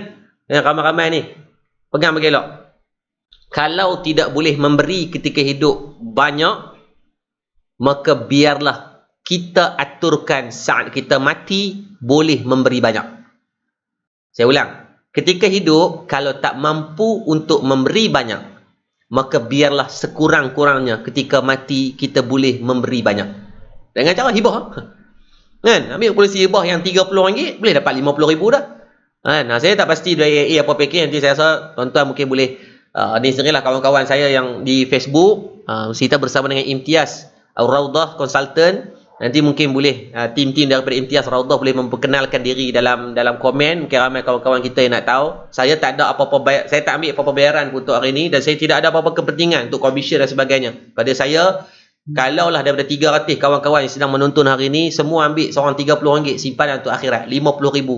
Dia kata, Ustaz, saya nak wakafkan untuk hibah saya ni, kalau saya mati automatik saya nak serah kepada Allahumma salli samad masjid sebelah rumah saya, ambil masjid sekian-sekian. Ataupun saya nak buh di Madat sendiri, Darul Murtada sendiri, tak ada masalah. Tuan-tuan wakaf di Madat, hibah di Madat tak dapat pada saya, dapat kepada Madat juga. Malah saya sendiri pun bagi kepada Madat. Untuk polisi saya 100% kepada Madat.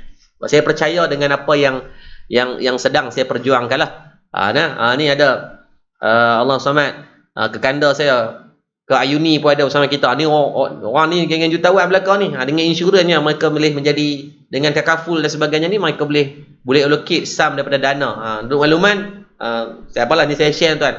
Puan Ayuni Kamil di antara yang meletakkan polisi dia RM100,000 kepada Madat.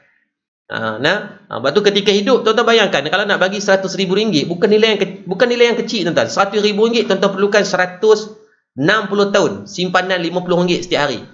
Maksudnya setiap bulan tuan-tuan simpan RM50, tuan-tuan perlukan umur tuan-tuan 160 tahun. 66 tahun. 166 tahun baru boleh bagi RM100,000. Tapi dengan as simple as kita buat hibah dan proper kewangan, insya-Allah. Saya pun tak pandai buat kewangan, tapi pada saya nak seorang kalau ketika hidup saya tak boleh bagi banyak benefit kepada masyarakat, biarlah setidaknya ketika saya mati 6-7 juta polisi yang saya dah ambil ni, bukan sikit saya bayar tuan, untuk nak cater 7 juta ni. Saya rasa of course lah ejen-ejen ni lebih tahulah. Ada polisi yang saya terambil tahun 2018 saya ambil, saya silap pergi buat 5 tahun.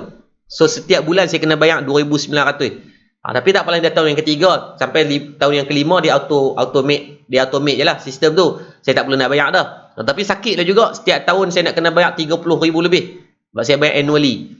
Sakit, tapi tak apalah, berbalik pada saya nak pandang dengan nilai RM30,000 Allah boleh bagi bila-bila masa. Tapi dengan nilai berapa juta yang kalau Allah takdirkan saya meninggal, boleh dapat balik kepada ini perjuangan dakwah ni yang kita bangunkan. So pegang satu benda, jangan tunggu kaya baru nak memberi, tapi beri sampai jadi kaya. Dan jangan tunggu kaya baru nak planning untuk memberi, tetapi planning untuk memberi macam orang kaya. Dengan RM30 tiba-tiba boleh bagi RM50,000. Bayangkan kita ada mentaliti yang sama seluruh umat Islam di seluruh dunia. Allahu Rabbi. Untuk nak mencapai nilai 1 bilion, kita cuma perlukan sekitar 10,000 ke 20,000 orang je yang faham tentang konsep hibah. So pada jangan malu untuk berimpian, untuk kita kaya dan berjaya dan bertakwa, agar mudah-mudahan ummah dapat kita bantu dengan cara kita ambil yang paling afdal, dengan cara kita yang memberi.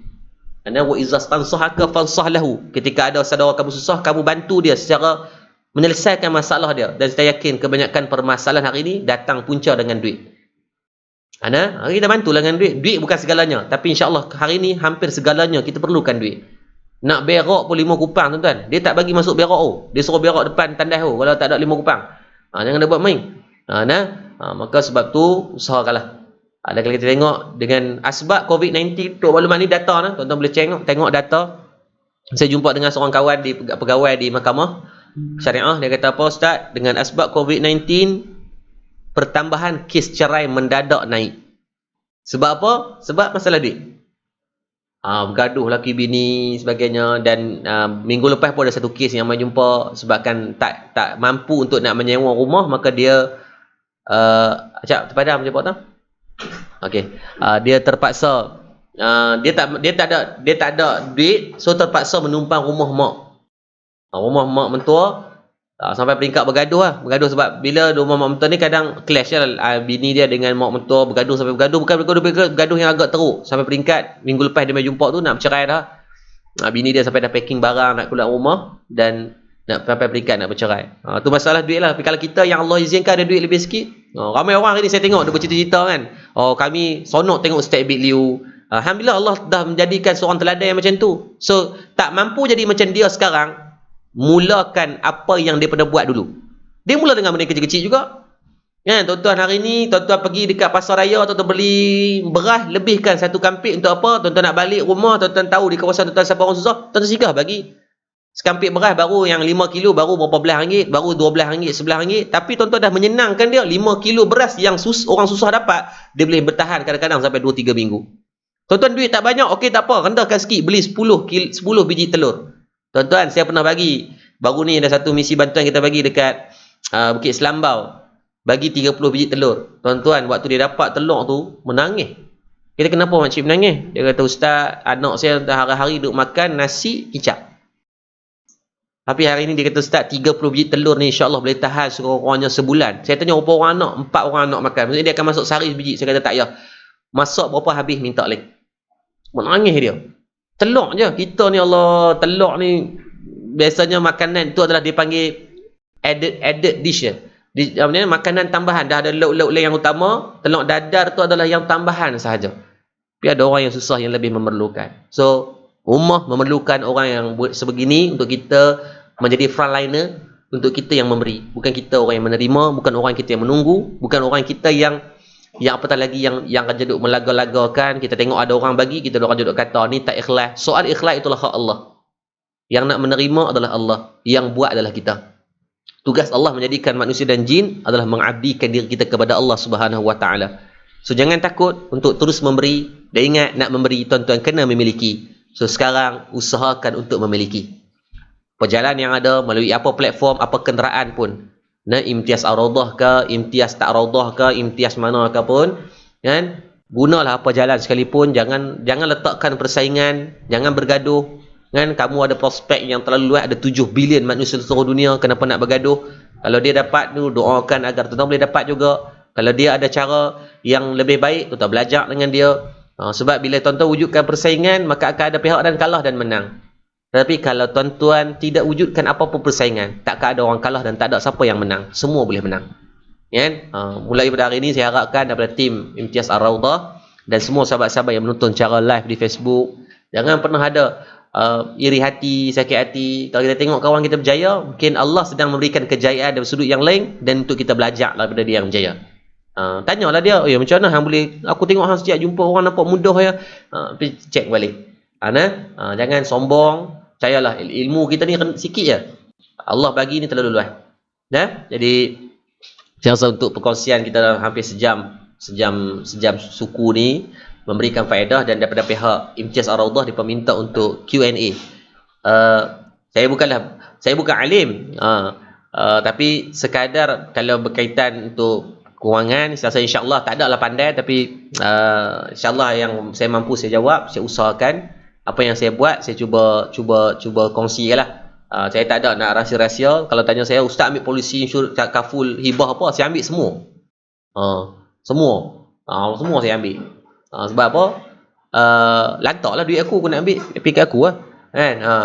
So, yang mana paling baik, semua baik. Sebab setiap polisi dia bergantung dengan bank negara punya polisi juga, untuk dia letakkan ada shilling dan ada lantai yang perlu diletakkan, apa benefit dia bagi. Ada yang lebih kat medical card, yang kurang kat ibah. Ada yang lebih kat ibah, dia lebih ke ni. Ada yang lebih, ada mandate lah apa semua. So masing-masing study lah ke mana berapa bajet kewangan kamu. Yang pasti kena ada, tolonglah. Pesan kepada kawan-kawan saya dalam ni, tak kisahlah kamu nak ambil kepada AIA ke, Pro ke, Medisaver ke, apa pun, make sure kena ada lah, tolong. Sebab saya tengok depan mata banyak yang susah, yang jatuh di tipu tangga dah lah, kewangan tak stabil. Lepas tu Allah uji pula dengan penyakit kronik dan sebagainya, yang kadang-kadang kena warded sampai lama. So benda tu akan bagi beban pada family. Dan bulan lepas, kalau tuan-tuan perasan, ada saya buat post, kesian ada sahabat kita yang menanggung hutang puluhan ribu, dan sekarang menanggung pula saman. Saya pernah post 2-3 minggu lepas, tengoklah di Facebook. So kesian kan, bila dia tak ada medical card, tak ada benda-benda macam tu. Sekarang family lah, dia dah totally lumpuh, dan family pula nak terpaksa tanggung. Kita ambil iktibar lah, bukan dia pun mungkin ni yang tanggungjawab ni lah, ejen-ejen ni lah, apa berdosa, apa tak campaign betul-betul. Sian kat mereka tu. So pegang tanggungjawab, dosa kalau hampa tak buat memang ni. Sebab kesian. Sebab orang hari ni, kenapa orang tak ambil? Sebab orang tak faham. Siapa yang nak memahamkan? Anak kita, kan, kita tak pernah habangkan dia tak boleh balik lepas pukul 7. Tiba-tiba dia buat salah tu, kita tak boleh pukul dia. Salah parenting kita.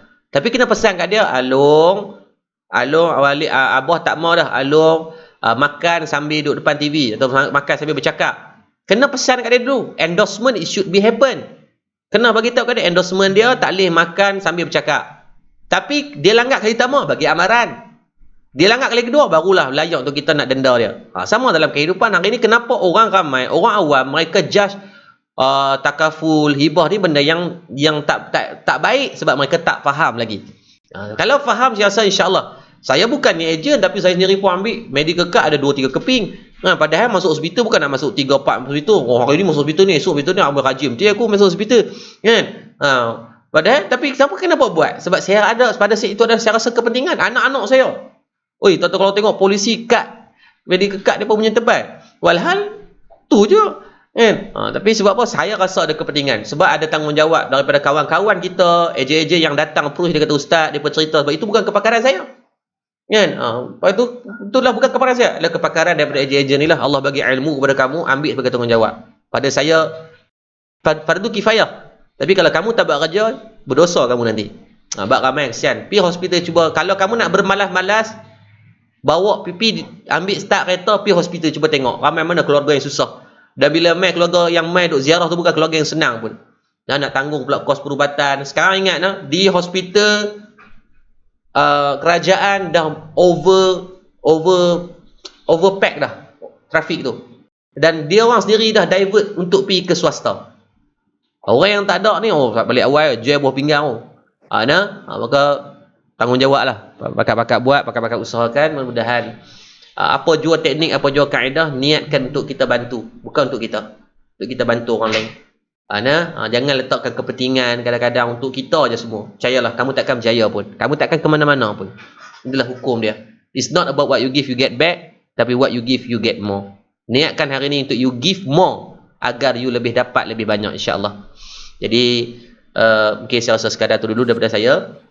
Untuk apa-apa Q&A, bolehlah sama ada di Facebook ataupun di Allahumma salli ruangan komen di dalam Zoom. Mungkin saya nak minta Acap buka ruangan komen tu tak boleh buka mic siapa yang nak tanya soalan. Boleh, siapa yang nak tanya direct pun boleh buka mic, jangan sekali semua meninggal kita dengar. Assalamualaikum. Salam warahmatullahi wabarakatuh. Saya nak tanya Ustaz, kalau dari segi zakat,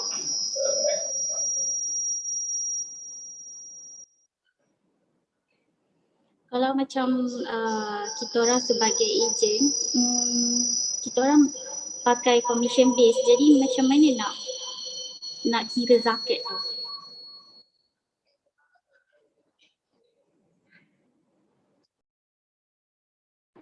Soalan dia macam ni Ustaz, commission dia increment setiap bulan macam tu kan? Betul ke? Sebabkan dia tak tetap dan bila ada pertambahan kes maksudnya ada pertambahan increment. Jadi macam mana nak letakkan zakat tersebut lah, sebab perkiraan commission tu pun agak complicated. Macam tu Ustaz soalan ni. Betul ke? Kalau maksudnya saya yakin dalam pekerjaan yang melibatkan kepada ejen, stokis, ini dia konsep dia macam ejen, stokis lah. Banyak yang kamu jual, banyak prospek yang kamu dapat, banyak yang kamu dapat lock, maka lebih banyak yang kamu akan dapat dari segi commission. Maksudnya commission kamu setiap bulan tidak fix. Bila tidak fix, apa yang kamu buat adalah ikut kiraan kumulatif. Maksudnya total up daripada bilangan 12 bulan. Ikutnya tahun Qamari lah ataupun tahun Hijrah, 12 bulan tadi digabungkan dengan semua commission itu, tengok cukup ke tidak nisab yang dikira tadi. Berapa? 22,500 tadi. Berapa? Yang 85 gram emas itulah kali dengan nilai emas masa tadi. Sebab nisab setiap negeri tidak sama.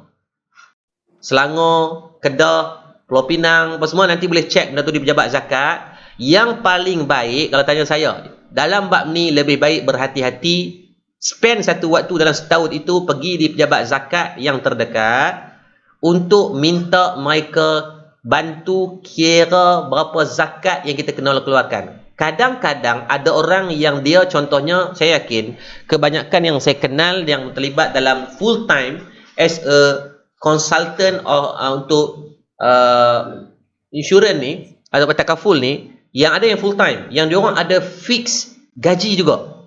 Saya tak yakin, saya tak tahu macam mana yang polisi yang antumnya, tapi saya jumpa ada orang yang dah memang ada fix. Maksudnya dia dapat 2,000 setiap bulan. Okay, let's say dia dapat 2,000 setiap bulan, itu adalah yang fix. Dia panggil zakat pendapatan. Dan dia pula, yang tu dia kena keluarkan kalau 2,000 tetap dah. Maksudnya setahun 24,000 per kapita tahunan dia. So dia layak keluarkan zakat pada situ. Berapa dia kena keluarkan? 24,000 kali dengan 2.5%. Let's say kata dia kena keluarkan dengan nilai sekitar 2.5%, around RM600 ataupun RM700. Itulah zakat untuk tahun tu. Dan dia dapat pula komisen-komisen tambahan. Maka pejabat zakat akan bantu untuk kira berapa total up daripada kumulatif from zakat pendapatan dan zakat perniagaan lah, daripada komisen yang dia dapat. Ini saya rasa dia adalah kepakaran daripada pihak zakat. Ini adalah benda yang setiap hari mereka dah jumpa dan mereka mudah. Saya bukan ahli dalam bidang tu lah. Cuma kalau untuk macam di Madat sendiri, saya ada satu bahagian kewangan. Kalau tuan-tuan yang nak keluarkan zakat, tuan-tuan boleh direct, sebab kami juga ada di wakalah lah. Wakalah ni maksudnya kita sebagai lantikan zakat. Tuan-tuan bayar zakat, tuan-tuan boleh dapat tax exemption. Kita jadi ejen zakat kepada pihak zakat negeri. Itu je. Tapi bukan saya ada masalah tertentu saya akan bantu kira, tapi kebanyakannya tim di bahagian kewangan yang akan bantu kira lah. Tuan-tuan beritahu bulan ni komisen 600, bulan depan dapat 2,000, bulan tu dapat 6,000, ada bulan dapat tinggi, ada bulan dapat rendah. So kita total up semua dan kita tengok cukup ke tidak nisab untuk dikeluarkan zakat. Wallahu a'lam. Assalamualaikum Ustaz, nak tanya ya. Ya. Tentang pembayaran zakat tu, mana lagi afdal kita bayar tu? Macam yelah, kita ejen kadang-kadang bergerak kan, nak bayar zakat KL ke, Selangor ke, apa ke. Mungkin Ustaz boleh terangkan sikit. Okay, baik. Zakat yang paling afdal disebut dalam kitab fiqh, bayar di tempat mana kita mendapatkan rezeki. Contoh, kalau kita bekerja di Selangor, afdal kita bagi di Selangor. Tetapi boleh tak kita bagi di tempat lain? Boleh, tidak menjadi haram pun. Contohnya kita kenal satu tempat madrasah ataupun pusat rumah anak yatim ataupun tempat-tempat yang kita yakin dari segi pengurusan dia dan dari segi pengawalan harta itu sampai kepada asnaf, maka tak menjadi masalah. Tapi afdal adalah di negeri di mana tempat kita mencari rezeki, qaryah di mana kita mencari rezeki. Cuma macam saya sendiri pun zakat saya bagi, ada saya bagi kepada Madat, and then walhamad saya bekerja di Madat. Saya terang, saya tidak mengambil gaji di Madat, saya khidmat di Madat. Pada saya jadi zakat saya yang perniagaan tadi saya bagi kepada Madat dia serahlah kepada apa ni. Cuma bila Madat sebagai ejen zakat, automatik Madat layak menerima berapa persen daripada tu untuk pergerakan dia lah, untuk nak bagi makan kepada pelajar dan sebagainya. Itu jadi duit tu saya bagi untuk pelajar-pelajar saya juga. Macam kalau kita, yang paling afdal negeri masing-masing. Tapi kalau kita yakin ada satu-satu pertubuhan ataupun sekolah ataupun ni yang kita rasa kita kenal dia dan sebagainya, itu pun tidak menjadi masalah. Cuma kalau nak secara proper, maksudnya secara proper yang ada tax exemption, kena tanya dia, adakah ini ada lantikan zakat, wakalah daripada pihak-pihak zakat negeri atau mana-mana. Kalau dia kata ada, dia akan keluarkan satu borang khas yang perlu kita isi untuk kita dapat yang tax exemption untuk nak submit dalam borang B dalam LHDN tu. Afdal negeri masing-masing lah. Assalamualaikum Ustaz. Okey, saya nak tanya, mungkin Ustaz boleh kongsikan, nak minta Ustaz kongsikan kenapa pentingnya keluarkan zakat ni? Apa implikasi dia kalau kita tak keluarkan zakat? Sebab kadang-kadang ada sebahagian orang dia macam dia tak tekankan sangat lah. Dia rasa macam nantilah aku buat macam tu. Mungkin Ustaz boleh kongsikan contoh-contoh business owner yang Ustaz pernah kongsikan sebelum ni yang jatuh sebab tak jaga benda-benda macam ni. Silakan Ustaz.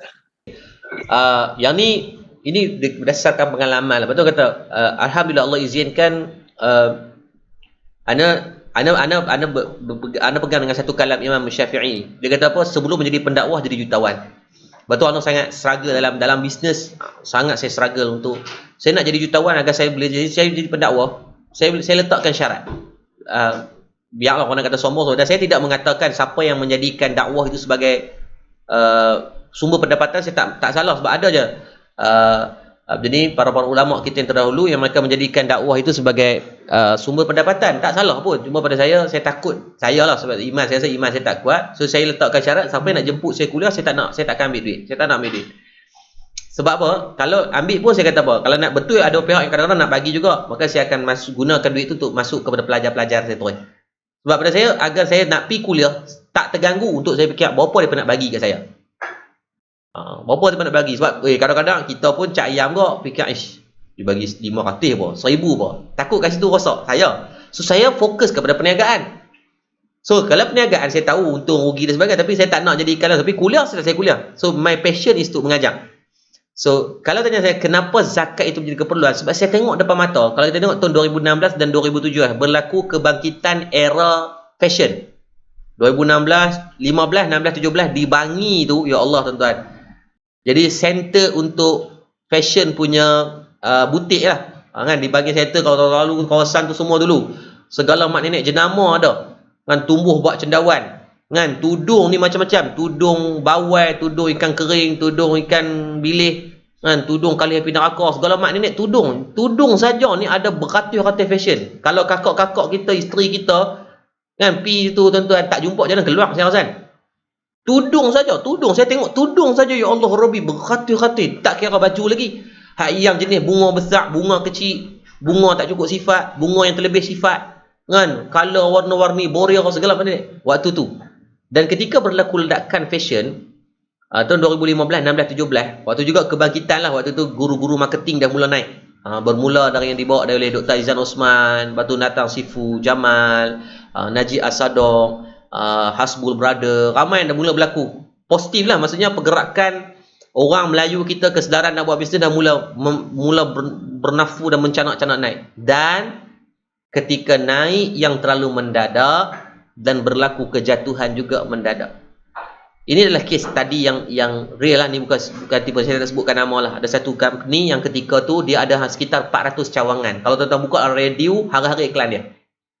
Dia spend marketing untuk radio saja sekitar 1 juta waktu tu. Maksudnya tuan-tuan buka radio mana pun mesti iklan dia. Dia ada setapak atas cawangan butik dia.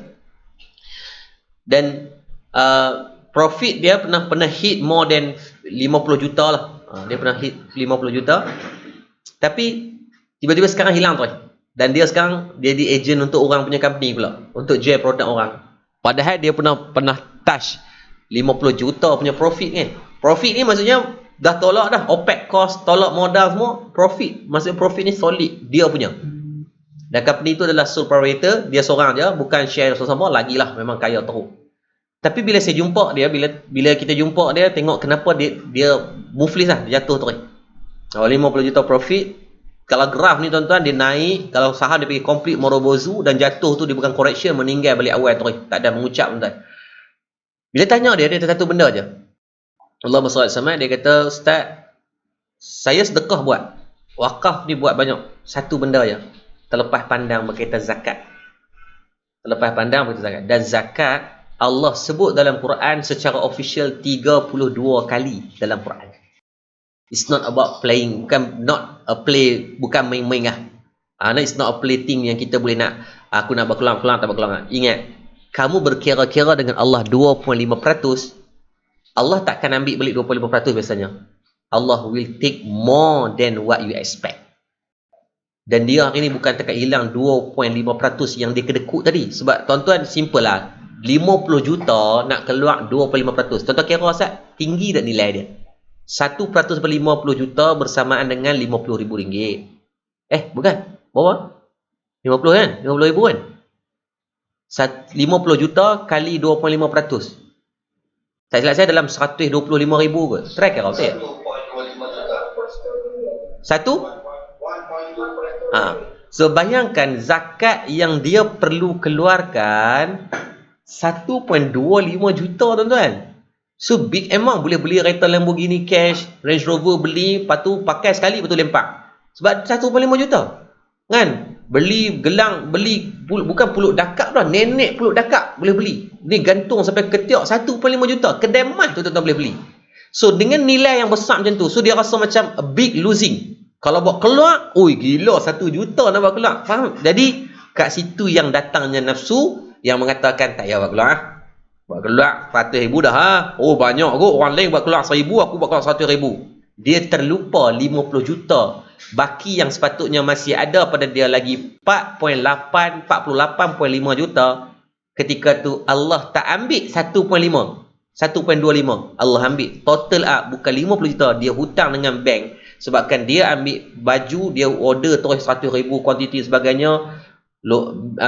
Kontainer sangkut 100,000 unit, kontainer sangkut 100,000 lay, 6 bulan baru boleh masuk. Waktu tu fashion dah bergerak kan. Fashion kan dia within 3 months dia bertukar. Mula tudung kot atas, lepas tu tudung kot bawah, lepas tu tudung kot depan, lepas tu tudung masuk ke dalam kepala pula dah kan. Dulu resang atas macam astro, lepas tu masuk ke bawah macam sotong. Dia berubah. Maka 6 bulan jadi dah old fashion. Bila datang tak terjual 100,000 pakaian, bayangkan. Lepas tu datang bertimpa-timpa hutang dekat bank sampai puluh-puluh juta, diisytiharkan muflis, aset kena tarik. Maka disebabkan berkira 1.25 juta tadi sahaja. Dan ketika 2017, tuan-tuan pergi cari kawan-kawan ketika tu, saya ada lebih kurang 6-7 orang kawan ni yang semua jatuh sebab zakat. Dan saya dengan Cik Khairul, kalau tuan-tuan nak belajar tentang sale, tuan-tuan boleh ikut dia lah, Cik Khairul. Dan dia juga adalah konsultan untuk Simplicity, Melvin dan company-company yang besar di Malaysia. Banyak Cik Khairul bagus. Dia ni syariah di Jordan. Dan modul untuk Cik Khairul punya, saya salah seorang yang terlibat lah panel untuk bahagian yang buat modul dia untuk macam mana kita nak buat close sale, nak buat sale ni tanpa kita nak menjual. Benda yang paling best menjual adalah dengan cara kita tidak menjual. Kalau menjual ni kita nampak hard sangat, tapi kita hanya memberikan value, orang datang cari kita. Itu adalah yang Cik Khairul buat. So dalam bawah Cik Khairul ada sekitar dalam 200 syarikat yang semua syarikat yang hit 1 million something lah every year. Dan most probably daripada apa yang saya tengok, semua dia betulkan satu ya, isu zakat sahaja. Tak ada teknik pelik-pelik. Cik Khairul tak ajak teknik gila-gila babah sampai nak algoritma Facebook segala, tak. Itu bukan dia. Cik Khairul punya modul satu je. fokus kepada zakat. Kelas dia hari pertama betulkan surah Fatihah, hari kedua zakat. Itu je. Ni saya abang saya. Sebab saya boleh zakat sebab saya sendiri yang buat yang bantu tentang modul dia. Hari pertama betulkan surah Fatihah. Orang masuk kelas marketing, tiba-tiba belajar, masuk kelas sale, tiba-tiba belajar surah Fatihah. Itu modul dia. Is how you betulkan diri kita, Allah akan betulkan seluruh kehidupan kita. Tapi hari ini kita nak cuba betulkan kehidupan kita. Kita terlupa betulkan diri kita. So, back to basic. Betulkan diri kita, surah Fatihah kita. Kan? Kalau kita ambil kertas sekarang, kan ni, berapa orang yang sedang menonton ni? Kan? Kat 300 orang ni, tuan-tuan ambil kertas sekarang, cuba terjemah surah Fatihah tengok. Saya yakin, majoriti tak boleh buat. Walhal sehari 17 kali tuan-tuan baca surah Fatihah dalam solat, tiba-tiba nak terjemah surah Fatihah tak reti. Polisi takaful tu kita boleh baca 100 muka surat, kita boleh faham seketui-ketui, kita hadam segala mak nenek perenggan, kita tahu apa term condition, kita tahu semua benda, tiba-tiba surah Fatihah 7-8 ayat tu kita tak boleh terjemah. Balik tanya diri, layakkah aku jadi orang kaya bertakwa di sisi Allah? Kali ini keadaan kita. Polisi tu kita buka ni, kadang tak tidur malam, apa salahnya kita buka sejam baca terjemah surah Fatihah agar kita faham setiap kali kita baca, kita menikmati perkataan yang kita baca. Kan? Sebab tu tak perlu untuk betulkan orang lain lagi, kita betulkan diri kita. Islahu nafsik wa islahu khair. Kita betulkan kita, Allah akan betulkan sekeliling kita insya-Allah.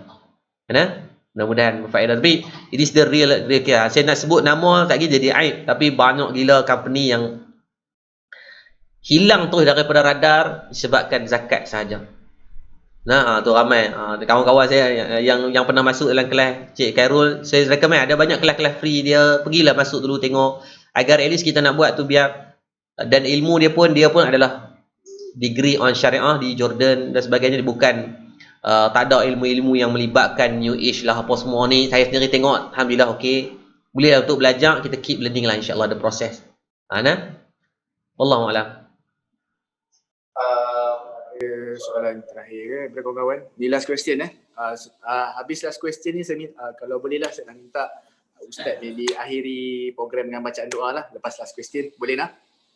Boleh tanya soalan lagi? Boleh sila bayi, sila. Assalamualaikum Ustaz. Ustaz, okey Ustaz, setengah jin tu bila dapat komsi pertama, hari pertama tu, first dia bagi dekat mak ayah dengan adik-beradik yang susah lah. So dapat hari pertama dapat komisi, first dia bagi dekat mak ayah dengan adik-beradik yang susah dulu. So boleh kategorikan zakat juga Ustaz tu? Soalan ni. Terima kasih Abang Azri. Mudah-mudahan Allah bagi abang jadi jutawan insya-Allah dengan asbab soalan yang ditanya tu berfaedah kepada orang lain.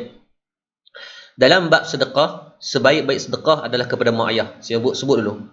Saya nak membezakan zakat, sedekah ni. Zakat, sedekah, wakaf adalah 3 benda yang berbeza. Saya ulang. Zakat, wakaf, sedekah adalah 3 benda yang berbeza. Baik. Zakat adalah kewajipan. Wakaf adalah pilihan. Sedekah adalah tambahan. Zakat kewajipan yang tak boleh kita pilih. Bila cukup nisab, bila cukup haul, wajib dikeluarkan. It's not optional but compulsory. Kewajipan. Hang tak keluar, dosa.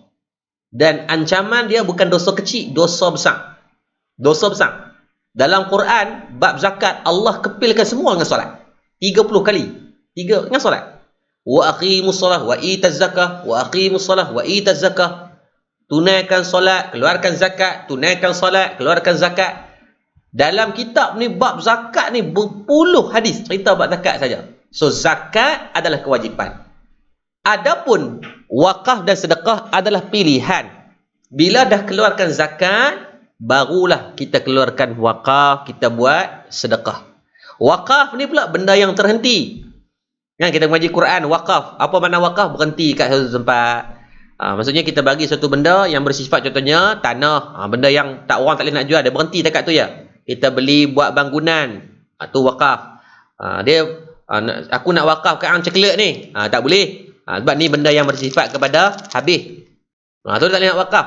Tapi wakaf kepada benda yang bersifat property yang mutlak lah. Adapun sedekah apa-apa boleh. Sedekah duit, sedekah ilmu. Kita ada ilmu kewangan sikit, kita buat anjuran kelas, kita ajak 3 orang untuk ilmu kewangan. Kita sedekah ilmu. Kita sedekahkan ilmu pada dia. Sebab itu benda bersifat kepada apa yang kita boleh bagi.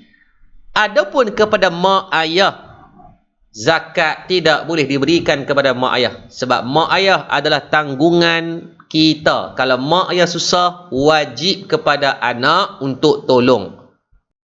Adapun kepada adik-beradik yang lain ataupun contohnya sepupu ataupun jiran, boleh keluarkan zakat dengan syarat termasuk daripada kalangan 8 asnaf yang layak terima. Maksudnya adik-beradik kita tu, sepupu kita contohnya, sepupu kita tu memang baru kena buang kerja VSS kan, disebabkan COVID-19, kemudian ada masalah pula anak nak sama mengaji, lepas tu dia memang fakir miskin sungguh, duit tak ada, pendapatan tak ada, maka dia termasuk adalah orang yang fakir yang layak menerima zakat, maka layak dia menerima zakat daripada kita. Adapun kalau mak ayah tak boleh. Sebab mak ayah tanggungjawab kita. Kalau dia susah, tanggungjawab kita untuk sara dia. Berdosa anak-anak yang tidak. Jangan dia kata saya bagi zakat kat mak ayah, tak sah zakat tersebut. Maka layak, kalau dah pernah buat, bertaubat pada Allah, khada balik zakat. Maksudnya kita sedang berhutang dengan Allah lah. Maksudnya mungkin 3 tahun lepas kita pernah buat macam tu. Kita tak tahu. Raf'un khalam ni benda yang kita tidak tahu. Saya yakin Abang Azri bukan tanya bagi pihak dia, untuk kita pengetahuan kita ramai-ramai, dan benda ni banyak yang saya dah jumpa. Yang dia kata, Ustaz, saya setiap tahun bagi zakat kepada mak. Boleh sedang banyak hang ni kan. Tu dikira sebagai sedekah, pahala tetap dapat, tapi bukan pada menunaikan hak kamu dengan Allah. Sebab zakat kita dengan Allah, hak kita dengan Allah. Sedekah kita dengan manusia. Tapi Allah yang memberikan pahala. Sedekah ni kita bagi, kita bantu orang lah. Dengan sebab kita. Itu je. Melalui duit kita. Adapun zakat, jangan buat leceh. Itu adalah hak yang Allah perintahkan. Lepas tu kata, ya. Boleh ulang tak tadi yang zakat kewajipan, sedekah ni apa? Pilihan. Sila sedekah dan wakaf pilihan. Pilihan tambahan. Maksudnya, ada orang kata, Ustaz, kami buat keluar sedekah dulu, baru buat keluar zakat, boleh tak? Tak boleh. Kena utamakan yang wajib dulu. Ada orang kata, Ustaz, kami nak sembahyang sunat. Tuan-tuan nak tanya tuan. Nak sembahyang sunat tu ke nak sembahyang wajib dulu? Boleh tak kita sembahyang tarawih 20 rakaat tapi tak sembahyang isyak? 20 rakaat ni bukan takat hitam dia, hitam dengan muka-muka ni. Tak boleh. Sebab dia kena selesaikan yang wajib baru tambah yang sunat. Sama juga selesaikan yang wajib, yakni kewajipan zakat, dan tambahlah dengan sedekah jariah, wakaf, hibah ke pengalaman nenek. Itu adalah tangga-tangga yang seterusnya. Sebab tu kalau tanya saya, yang paling baik, sebab tu cuba Imtiaz Raudah mungkin boleh mulakan satu anjakan paradigma yang baru dalam sistem hibah yang kamu nak bawa. Kamu dah allocate satu game plan yang lebih clear. Kadang-kadang ada ejen yang dia cerita hibah ni hanya untuk peribadi banyak, tapi kamu cuba bawa game plan yang baru, bawa tu allocate tu kadar yang crystal clear kan. Yang ni selesaikan hutang. Kalau tak ada hutang pun tak apa, bayar je. Kira sebagai kalau niat, ya Allah, kalau ada hutang bagi selesai. Yang ni untuk haji, bukan untuk haji kita ya. Kalau mati haji tu bagi untuk mak ayah tu. Masalahnya untuk kita jangan. Ada kita buat haji, kita buat upah haji kan untuk kita. Tak, ni kita buat dalam polisi tu. Ada 100,000, why not ambil pecahan kepada 3. Kalau ada mak ayah dia dapat dengan ni sekali, dengan kita sekali. Atau tak kisahlah, buat satu kelainan agar attraction itu wujud, bukan hanya berkisarkan pada peribadi tapi pada keseluruhan tu, insya-Allah. Soalan last. Ni saya nak tanya. Contoh kita ni mengamalkan konsep hibah dalam takaful ni kan. Jadi saya nak tanya pandangan Ustaz. Kalau katakan seorang tu tak mampu memberikan apa-apa peninggalan harta pada waris dia, dan dia hanya mampu mewariskan dari segi hibah tu sendiri, adakah itu adalah menjadikan dia satu tanggungjawab kewajipan? Dan sekiranya kalau kata dia ada peninggalan harta dia pun tapi dia melebihkan kepada hibah tu, adakah dia dikira sebagai sedekah? Saya nak tanya pandangan Ustaz dari segi perspektif Islam.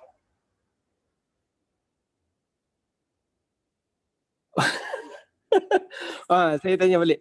Macam ni Ustaz, contoh kalau seorang tu dia tak berkemampuan untuk meninggalkan harta kepada waris dia, keluarga kan, tapi dia hanya boleh mampu memberikan hibah pada keluarga dia. Adakah itu adalah menjadikan satu kewajipan kepada diri dia sendirilah? Maksudnya tanggungjawab tu dah menjadikan hukum untuk wajib untuk tinggalkan pada keluarganya sebabkan dia hanya mampu diberikan pada hibah saja. Dan yang kalau katakan contoh walaupun dia ada harta yang banyak tapi dia melebihkan untuk mewariskan kepada keluarganya dari segi hibah, dan adakah itu dikira sebagai satu sedekah untuk sebagai amalannya selepas daripada dia meninggal? Saya tanya Ustaz. Maksudnya ni orang yang mungkin ada kurang kemampuan lah ketika hidup ni, tak ada duit lebih banyak sangat dan sebagainya. Adakah menjadi kewajipan kepada dia untuk agar mewariskan melalui hibah kepada keluarga yang ditinggalkan? Dia bayang macam ni, bila kita dah meninggal maka terputus semua dah dari segi tanggungjawab kan, kecuali hutang. Tetapi pada ni adalah soal kasih sayang lah. Saya yakin saya sebagai seorang ayah kepada 4 orang anak saya, kepada isteri saya takkan balik dalam keadaan saya nak biarkan mereka lapar. Dan saya takkan buat satu benda yang boleh membuatkan mereka susah. So, sesusah mana pun yang dilalui, saya yakin rasa sebagai rasa tanggungjawab sebagai seorang suami dan sebagai seorang ayah, saya akan pastikan seperti mana ketika saya hidup mereka sedang, saya harapkan ketika saya mati juga mereka senang. Dan sepatutnya sebagai seorang suami dan sebagai seorang ayah, inilah tanggungjawab yang kita kena ada. Tidaklah menjadi satu kewajipan untuk tinggalkan harta yang banyak kepada mereka, tapi cukupkan kehidupan mereka setelah kita tak ada tu, biarlah kehidupan mereka terurus dan ada planningnya. Sebab kalau kita tengok, dia kata Ustaz, Rasulullah tak tinggal apa-apa pun kan, Rasulullah tak ni apa. Kalau kita tengok bagaimana Rasulullah sallallahu alaihi wasallam mencukupkan keperluan asas kepada apa yang nak ditinggalkan, yang dia je Rasulullah je tak ada apa ketika meninggal. Tetapi dari segi Islam yang ditinggalkan, dah ada sahabat-sahabat yang jaga bahagian ekonomi, yang ada bahagian ni sama pada kita. Kalau sekarang kita nak tinggalkan biar anak kita dah ada dari segi keselesaan dia sedikit, bukan sampai peringkat melebihi daripada ini, tapi cukup untuk selesa. Pada saya itu dah seorang suami dan seorang ayah yang sangat bertanggungjawab. Wajib tu tak ada lah kewajipan melainkan pada hutang wajib selesai. Adapun dari segi pewarisan, Islam tidak meletakkan waris wajib kita meninggalkan a certain amount of money dan sebagainya, tak. Tetapi biarlah saat kita hidup kita tak nak membebankan orang, dan janganlah sampai saat kita meninggal tu sampai kita bagi susah pada orang, tapi biarlah menyenangkan orang setelah kita mati. Ada orang ketika hidup dia tak mampu nak senangkan orang, tapi sebabkan dia mati dia senangkan orang. So biarlah, kalau itu yang pilihan kita ada, duduklah pada kelompok tu. Apalah kira sangat untuk RM1 sehari kita allocate duit tersebut agar kita ada perancangan di depan 30-40 ribu ringgit untuk kita hadiahkan kepada ahli keluarga kita. Sebab kita tengok banyak yang jadi homeless selepas suami meninggal, banyak yang jadi putus sumber kewangan. Ada isteri yang kadang-kadang Allah jadikan dia isteri memang dia bergantung dengan suami. Bukan dia tak pandai kerja, tapi sebabkan mungkin 30 tahun kehidupan dengan suami membuatkan dia hilang skill untuk dia mencari duit. Dan dia perlukan masa, at least setahun, at least 6 bulan untuk dia nak kesedihan dia dan sebagainya, nak cater to the position back. So that's why padahal kalau boleh plan something is a good thing, but if you don't plan something, it's a bad thing for your keturunan lah, isteri, anak-anak. Tak dosa lah, tak ada lah sampai peringkat dosa kau jadi hutang tu lah. Wallahu a'lam. Okey, alhamdulillah. Rasanya dah habis kan kita soalan kan. Dah habis untuk soalan. Nanti boleh mana-mana live planner Araudah yang nak bertanya mungkin boleh direct pergi ke page ataupun FB Ustaz Yaakob Yusra. Mungkin ada soalan yang personal nak tanya ke, mungkin kalau Ustaz ada keluangan, Ustaz boleh reply kan untuk soalan-soalan yang anda nak tanya. Okey, alhamdulillah, syukur. Kita punya MC sakit perut dia pergi bilik air, so saya ambil untuk last part untuk sesi Ustaz ni. Okey Ustaz, saya Mio, agency manager dekat Imtiaz Araudah. So saya mewakili seluruh warga Imtiaz Araudah. Kita ucapkan terima kasih banyak-banyak, jutaan terima kasih banyak-banyak kepada Ustaz Yaakob Yusra kan. Alhamdulillah, dan kita berikan kepada Ustaz. Terima kasih. Terima kasih Ustaz. Okay, kita berikan tengah pada Ustaz. Terima kasih banyak-banyak sebab Ustaz. Dengan doa. okey, terima kasih banyak. So kita teruskan dengan doa untuk last daripada Ustaz. So itulah, bolehlah Ustaz teruskan dengan doa untuk sekali. Sebelum doa nak ucapkan terima kasih pada pihak Imtiaz Ar-Raudhah atas penganjuran program macam ni, yang doakan agar teruslah buat program macam ni, jadikan rutin bulanan sebagai usrah antum, panggil ustaz-ustaz agar kita balancekan di antara keinginan dunia dan keinginan akhirat, agar dalam, sebab kita futur kita akan lemah dalam kita buat kerja, kadang-kadang kita penat, kadang-kadang kita terlajak pada kan, bila dapat terlalu lebih, takut kadang-kadang kita terlalu dibuai, terfana dengan pemilikan yang kita dapat. So padanan tanggungjawablah pada leader-leader yang ada dalam Imtiaz Raudhah. Saya nasihat dengan setulus hati, jaga keluarga kamu ni keluarga kamu. Kalau ada yang susah, bangunkan dia. Kalau ada yang jatuh, angkat dia. Kalau ada yang tercicir, cari dia. Sebab saya nak seperti mana kamu boleh berada 40 orang sebegini dalam satu keluarga, 40 orang ni juga yang akan di mahsyar untuk kamu bangun sama-sama, untuk saling menumpang manfaat, berkongsi ilmu, berkongsi apa jua yang kamu ada. Jangan bersaing, jangan bergaduh.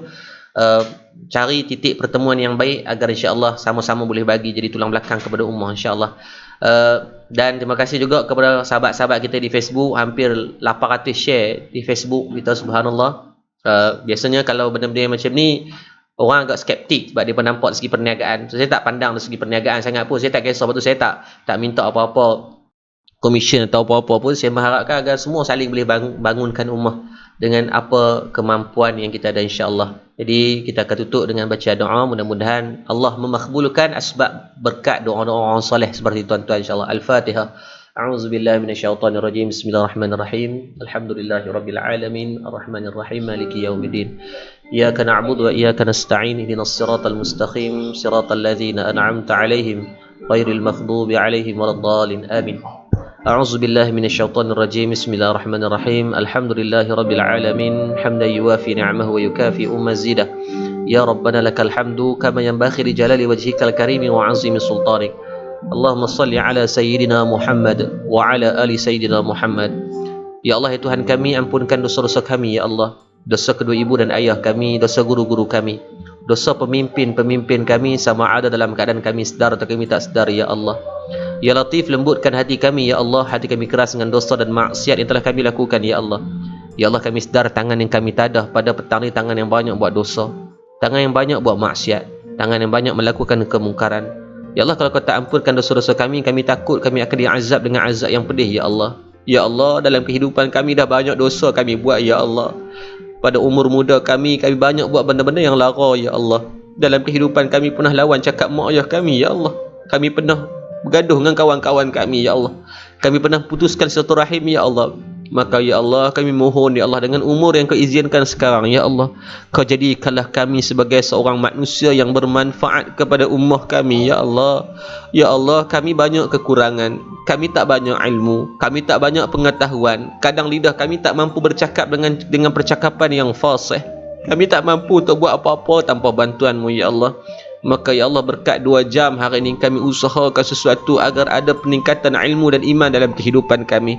Bukan kami nak membanding-bandingkan, dan bukan kami nak mencari aib di antara kami ya Allah, tapi kami saling nak melengkapi dan menguatkan di antara kami ya Allah. Ya Allah, kami mohon kepadamu, pada kami yang ada ilmu atau pengalaman yang lama dalam bidang ni ya Allah, maka kau izinkanlah kami dapat berkongsi kepada adik-adik dan orang yang baru untuk hadir ni ya Allah, agar ya Allah nantinya kami boleh saling bersaksi di mahsyar untuk kami bantu sesama kami ya Allah. Ya Allah, bidang yang kami usahakan ya Allah, bidang yang ramai orang tak suka ya Allah. Orang sebab mereka tak suka, kami tak marah pada mereka sebab mereka tak tahu ya Allah. Mungkin kerja buat kami belum cukup kuat ya Allah. Mungkin usaha kami belum maksimal ya Allah. Mungkin cara penjelasan kami belum sampai pada pengetahuan mereka ya Allah. Kami yakin ya Allah, dengan izin dan bantuan-Mu ya Allah, ketika diberikan kefahaman dan jelas untuk kami maklumkan kepada orang ramai orang yang akan tahu tentang kepentingan apa yang kami usahakan ya Allah. Maka ya Allah bantulah kami ya Allah. Kalau dulu kami banyak bercakap tentang kepentingan hidup kami ya Allah, kami nak dapat dengan target sekian-sekian untuk kami ya Allah, tapi mulai saat ni kami mohon kepadamu agar setiap perjalanan yang kami nak buat mulai saat hari ni ya Allah, kami menyusun keutamaannya adalah pada keperluan ummah, barulah pada kehidupan kami ya Allah. Ya Allah, kami penat saat kami melihat orang Islam kami bergaduh sama-sama kami. Kami letih kami tengok orang politik kami bergaduh setiap masa. Kami letih dan kami penat saat kami menanggung ketika orang berebut jawatan untuk saling nak kepada memenuhkan poket mereka. Maka ya Allah, kau jadikan kami semua ya Allah di antara orang yang tidak ada daripada kelompok-kelompok tersebut, tetapi apa yang kami nak usahakan untuk kami saling membangunkan ummah dalam kehidupan harian kami ya Allah. Ya Allah, pada kami yang ada mak ayah, keizinkanlah kami dapat berbuat baik dan berbakti kepada mak ayah kami ya Allah. Ya Allah, kau perelokkan akhlak kami di hadapan mereka, lunak dan rendahkan suara kami saat kami berbicara dengan mereka. Andai ada perkataan dan perbuatan yang pernah kami lukakan hati mereka, izinkan segera kami mohon kemaafan ya Allah. Ya Allah, kami sayang mak ayah kami. Ya Allah, kami rindu mak ayah kami. Ya Allah, ada kami yang dah berbulan-bulan tak jumpa mak ayah kami. Kami rindu nak peluk dia ya Allah. Kami rindu nak belai dia ya Allah. Kami rindu nak cium tangan dia ya Allah. Maka ya Allah, kau berilah peluang untuk kami terus berkhidmat dan berbakti kepada mak ayah. Ya Allah, tidak ada kejayaan dalam kehidupan kami kalau kami tak mampu mengembirakan mak dan ayah kami. Tidak ada kebaikan dalam kehidupan kami kalau tak ada senyuman daripada mak dan ayah kami. Tidak ada istilah kami ni orang yang berjaya saat tidak ada doa daripada mak dan ayah kami ya Allah. Maka ya Allah, mulai pada saat ni kau izinkanlah harta yang kami miliki dapat kami manfaatkan untuk kami berikan kepada mak dan ayah kami. Ya Allah, itu bukan galang ganti kepada apa yang mereka dah bagi kepada kami, tetapi sekurang-kurangnya ya Allah, itulah usaha yang kami mampu buat ya Allah. Ya Allah, kalau mak dan ayah kami telah meninggal dunia, permudahkan urusan mereka di sana, lapangkan kubur mereka. Hiasilah kubur mereka sebagai taman-taman syurga-Mu ya Allah. Ya Allah, janganlah dengan kesibukan kami nak kepada keduniaan kami sehingga kami menggugurkan nama mak dan ayah dalam doa-doa harian kami ya Allah. Ya Allah, pada kami yang sakit kau sembuhkanlah penyakit-penyakit kami ya Allah. Pada kami yang jahil kurniakan kefahaman ilmu kepada kami. Pada kami yang masih makan harta yang haram, riba, rasuah, syubhah, yang masih meninggalkan solat, izinkan kami bertaubat kepadamu ya Allah. Ya Allah, pada kami, isteri kami, anak-anak kami yang masih ada gambar yang mendedahkan aurat di Facebook, Twitter, TikTok ataupun Instagram ni ya Allah, kami mohon kekuatan agar kami boleh bimbing isteri kami, anak-anak kami, kehidupan kami, agar tidak kami melakukan satu benda yang kau larang ya Allah. Kalau dah ada gambar-gambar yang boleh mendedahkan aurat, yang boleh memberatkan neraka dan memberatkan perbuatan maksiat pada timbangan kami, kau berilah kekuatan agar kami boleh buang gambar-gambar, hapuskan gambar-gambar tu ya Allah. Kami tak mau kami duduk atas muka bumi-Mu, kami nak rezeki-Mu dalam keadaan kami melakukan dosa kepada-Mu. Kalau ada posting-posting kami nak cakap buruk tentang orang, kami membawang kepada orang lain, kami kutuk orang, kami mengumpat orang, ya Allah, kau izinkan kekuatan agar kami bertaubat daripada kami melakukan perbuatan ya Allah. Ya Allah, umur kami terlalu pendek untuk kami bergaduh, untuk kami buat benda-benda yang sebegitu ya Allah. Ampunkan dosa-dosa kami ya Allah. Kau berizinkanlah khusus doa kami kepada Imtiaz Ar-Rawdah konsultan agar terus boleh memayungi kebaikan kepada ummah ya Allah, untuk memperkenalkan kebaikan kepada ummah ya Allah, dan untuk menyumbang kepada ummah ya Allah. Apa jua hasad, dengki, iri hati dan kebencian yang wujud dalam keluarga ini ya Allah, kau angkatlah ya Allah, agar hanya ada keharmonian, kemurnian dalam diri kami ya Allah. Ya Allah, kami manusia ya Allah, kami ada emosi, kadang-kadang kami gaduh, kadang-kadang kami bergaduh mulut dan sebagainya, tapi kau maha mengasai dan maha mengasihani. Kasihani kami dan kasihani semua keluarga kami ya Allah. Rabbana atina fid dunya hasanah wa fil akhirati hasanah wa qina azaban nar. Walhamdulillahi rabbil alamin. Taqabbalallahu minkum minna wa minkum, taqabbal ya karim. Assalamualaikum warahmatullahi taala wabarakatuh.